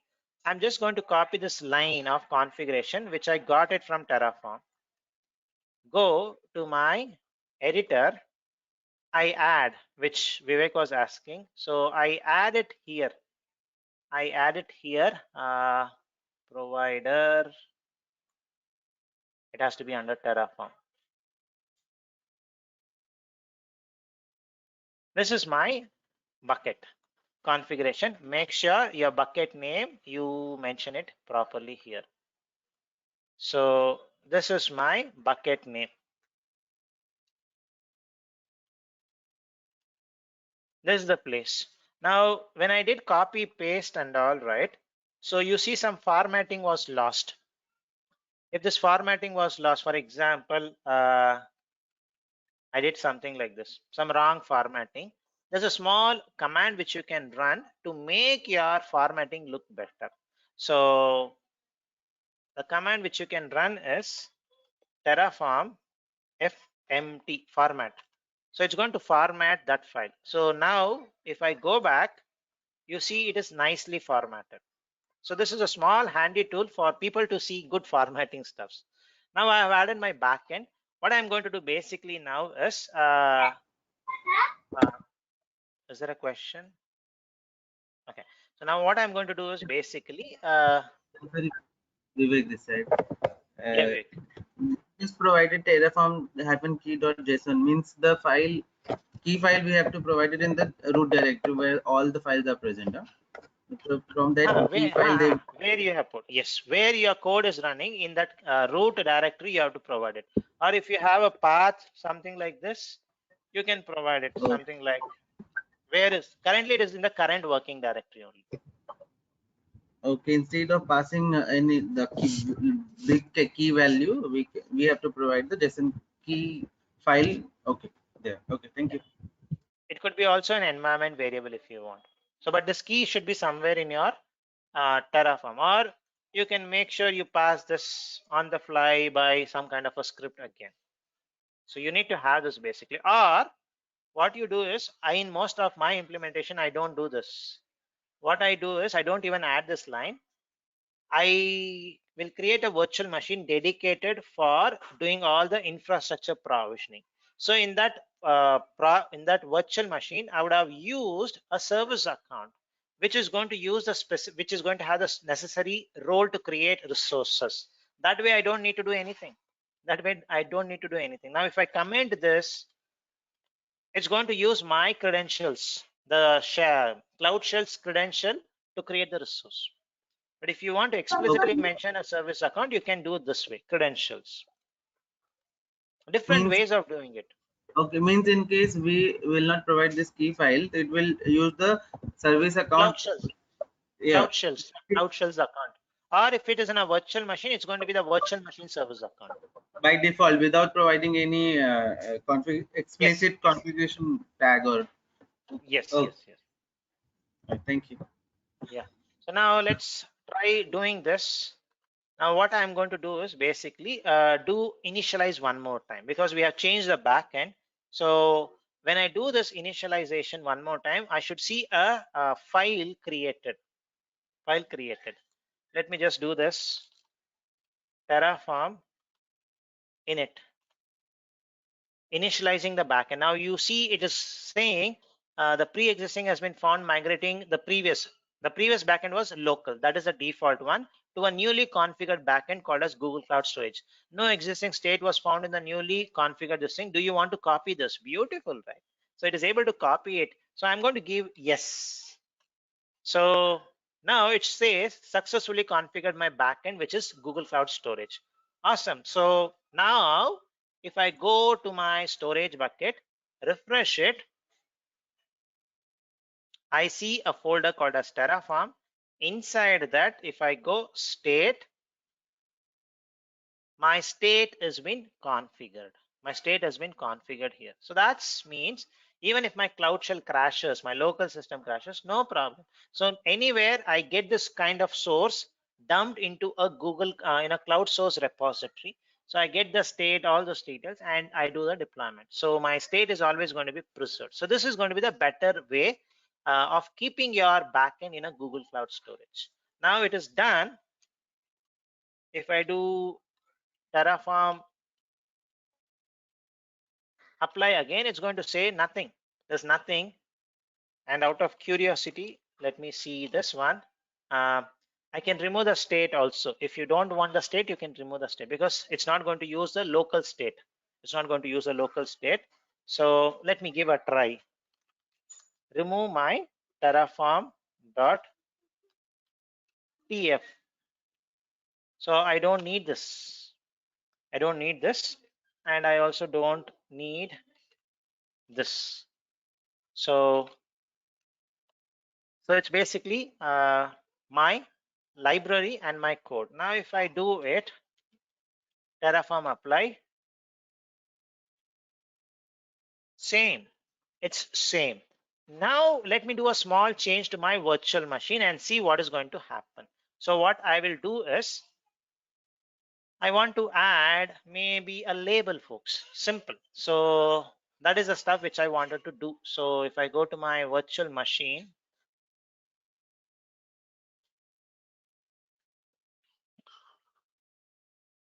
there's no labels. There's no label. Let me just add a label.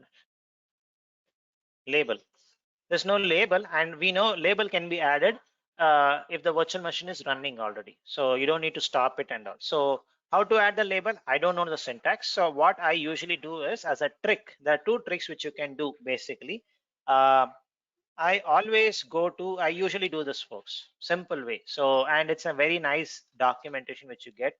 GCP, GCE label. What you want, you just search it, you get directly the first result is mostly going to be Terraform documentation. So you get the complete stuff. Now you will get a sample p somewhere about the label. Control F, label. So labels, this is how you are going to add basically labels, a key value pair. So if you get an idea, you can easily add this basically. So let me just go ahead. It's going to be key value pair is what they mention. Let me go, and under what section they mention, it should be. So I'll just add it under the section here. Labels. If I make a mistake, definitely I'll be able to get it. So I'll call this as uh,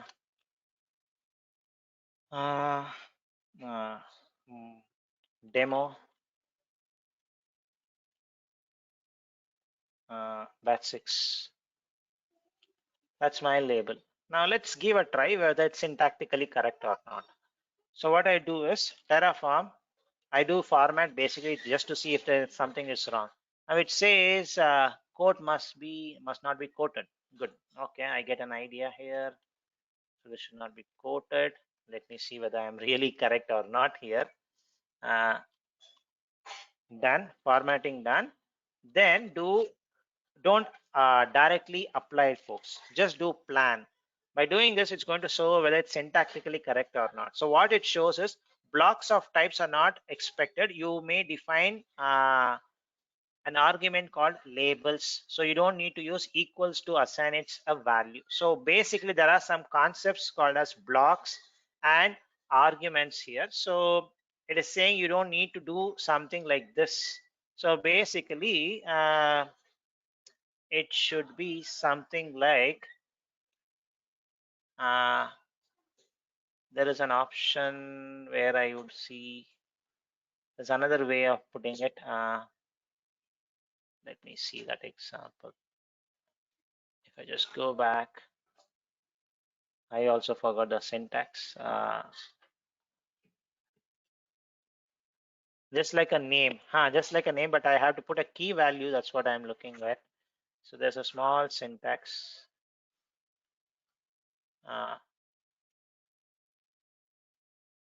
Something like this. Okay, equal to is what I have to put it.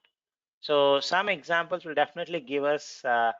So like this, you have to put something like this. So equal to, folks, just like this. So let me do this.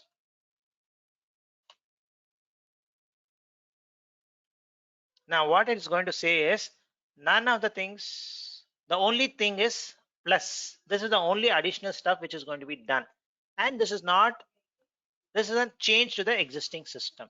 So plus indicates what is the one which is going to be done. Anything else, no changes.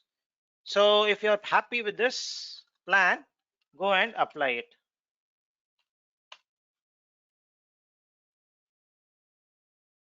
Say yes, and it's a change.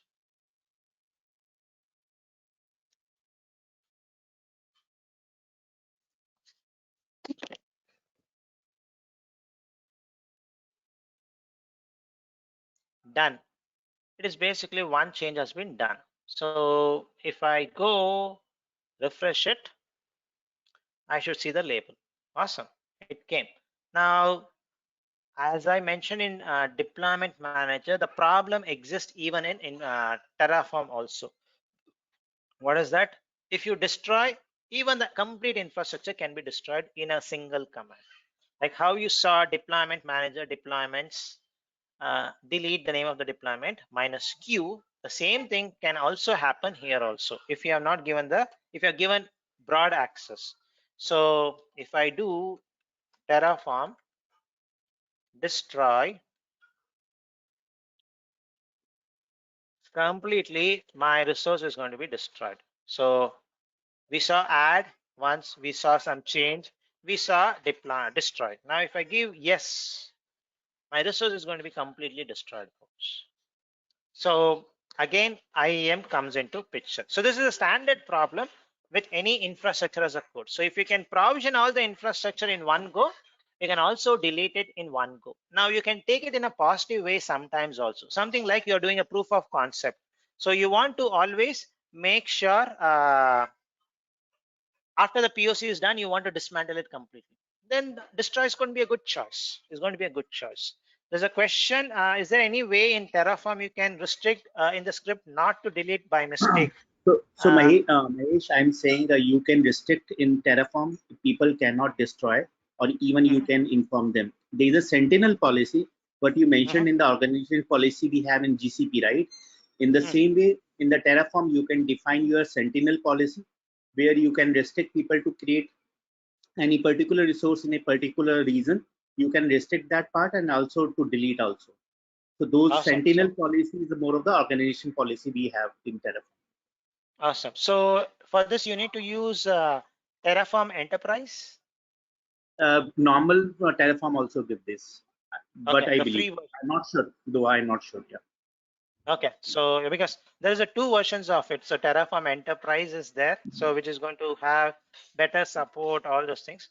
Yeah. Terraform, so this part you need to check it out. That's a good one. Thanks for that. Sentinel policy.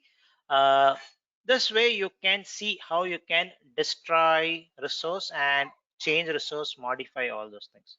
So basically that state is a very important thing when it comes to Terraform. So different ways of doing it, folks. Now, at least now you should have got an idea about Terraform versus uh, CDM. Let me just spend a minute here and we'll stop for the day. A quick comparison between deployment manager versus Terraform. The first and the foremost is this is native, this is cloud agnostic. That's a good thing. So now, because it is cloud agnostic, many people think I write the code once, meaning I literally had somebody saying this actually in one of this thing. So I have a main.tf file. Now I have written this for GCP. It does not mean when I mention cloud agnostic, it does not mean the same code I can use it in AWS. No, it will not work. So if you see an example, Terraform, AWS, EC2, the HashiCorp language HCL is going to remain the same, but that logic is going to same. Look, what should be a block, all those things. So you see, it is going to be totally different. You are going to provide a provider which is AWS. So it's going to be totally a different code which you have to write. But if you know how to write it in HashiCorp language, you will be faster to do it. That is what this platform agnostic means. Not that the same code is going to work. Some people get confused. So just wanted to make it very clear. You have to rewrite the code, but you are going to write it faster.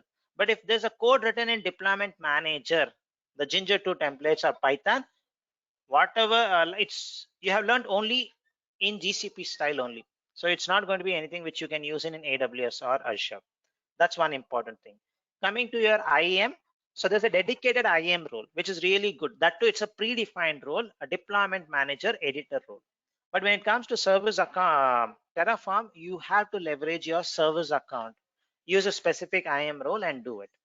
And in deployment manager, there is no concept of state. There's no concept of state there. But here you see the state and it can be also maintained in different backends, local, remote, Google Cloud Storage.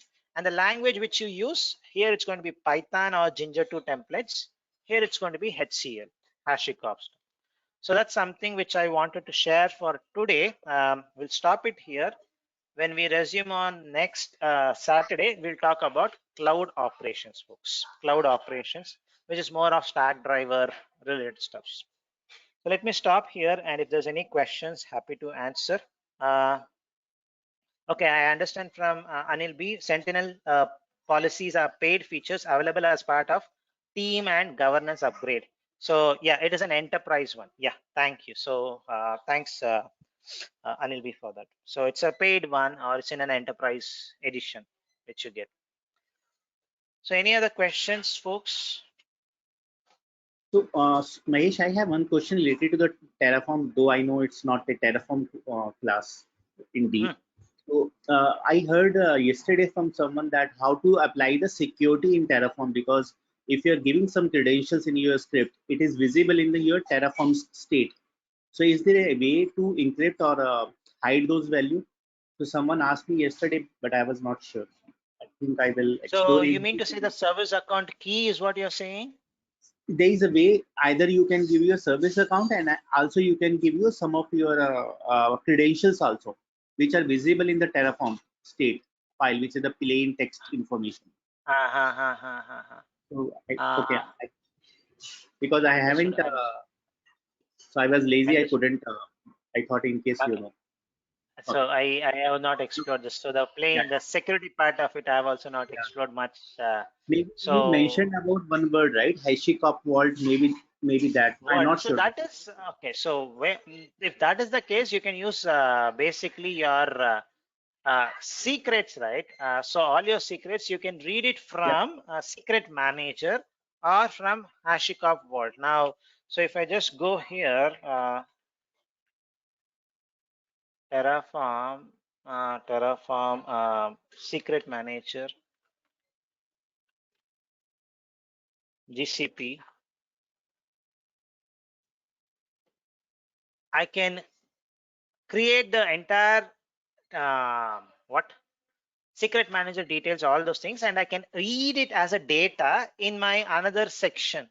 So I can do this way. So that way my credentials, if it's something is there, it's not going to be visible.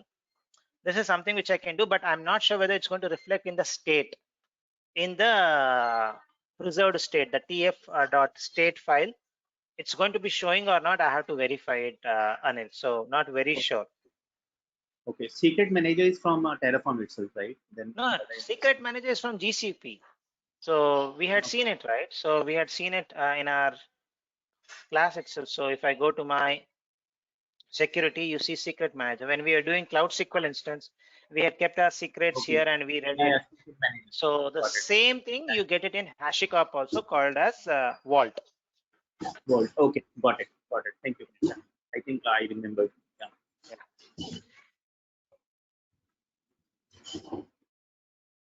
The microphone which I use, Thank Plantronics, Ankit. So why the microphone is not good? No, it's not. I mean, I'm just asking actually. I had actually one, but one which you are using, I mean, I also liked it. I saw in one of your video, that's why.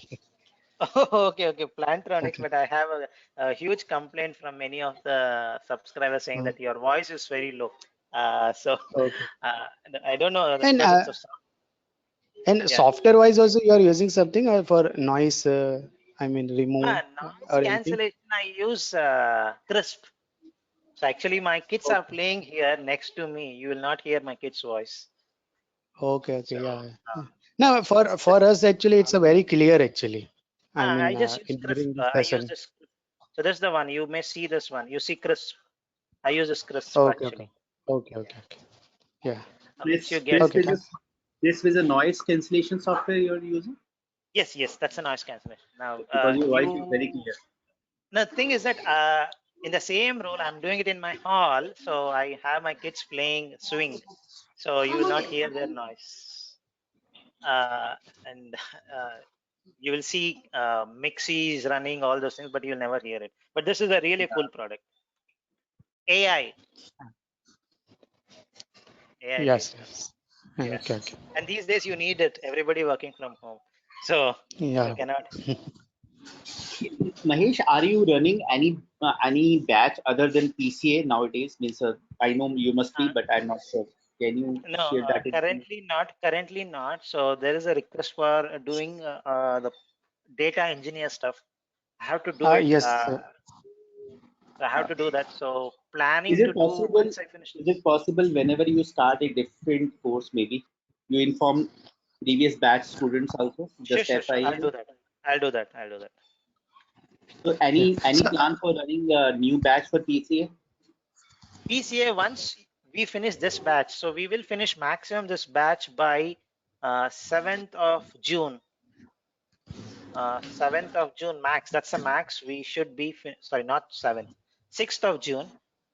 We will finish it. So we are very close. So we have 9th module and 10th module only. Two more modules. So by 6th of June we should finish it. The next batch would be something in maybe 1 week gap and then the start. Already there is lots of people asking for it. So I have to do that actually. I will call you, yes. Mahesh. Sure, Anil. So, Mahesh, actually, any plan for data engineering? Because one of my friend was asking actually. That's why.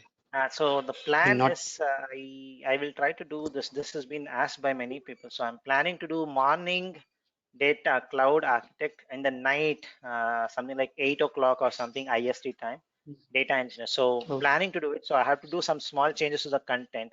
And there's also request for many people from the previous batch to do security engineer or network engineer course. Can we do that also? There's a request. So I have to see how I can arrange these times. So I'll so definitely let you know. just do. Yeah. Okay. Thanks. Okay. Yeah. Any other questions, folks?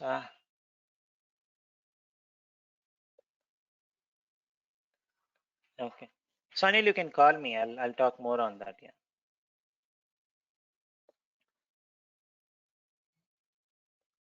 Sure, sir. So Thank you. yeah. Sure, Mahesh. Yeah. Yeah. All right, folks. If there's no questions, okay, fine. I understood it. Yeah. So if there's no more further questions, have a safe week ahead. See you on next Saturday with our cloud operation stuffs, which is very important. Understood, Anil. Understood. Yeah. All right, folks. We'll stop it for now. Resume back at this thing. That question was okay. Got it. Got it.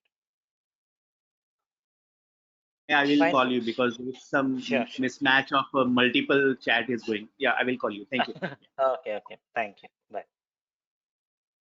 Thank you, folks. Let me stop the recording.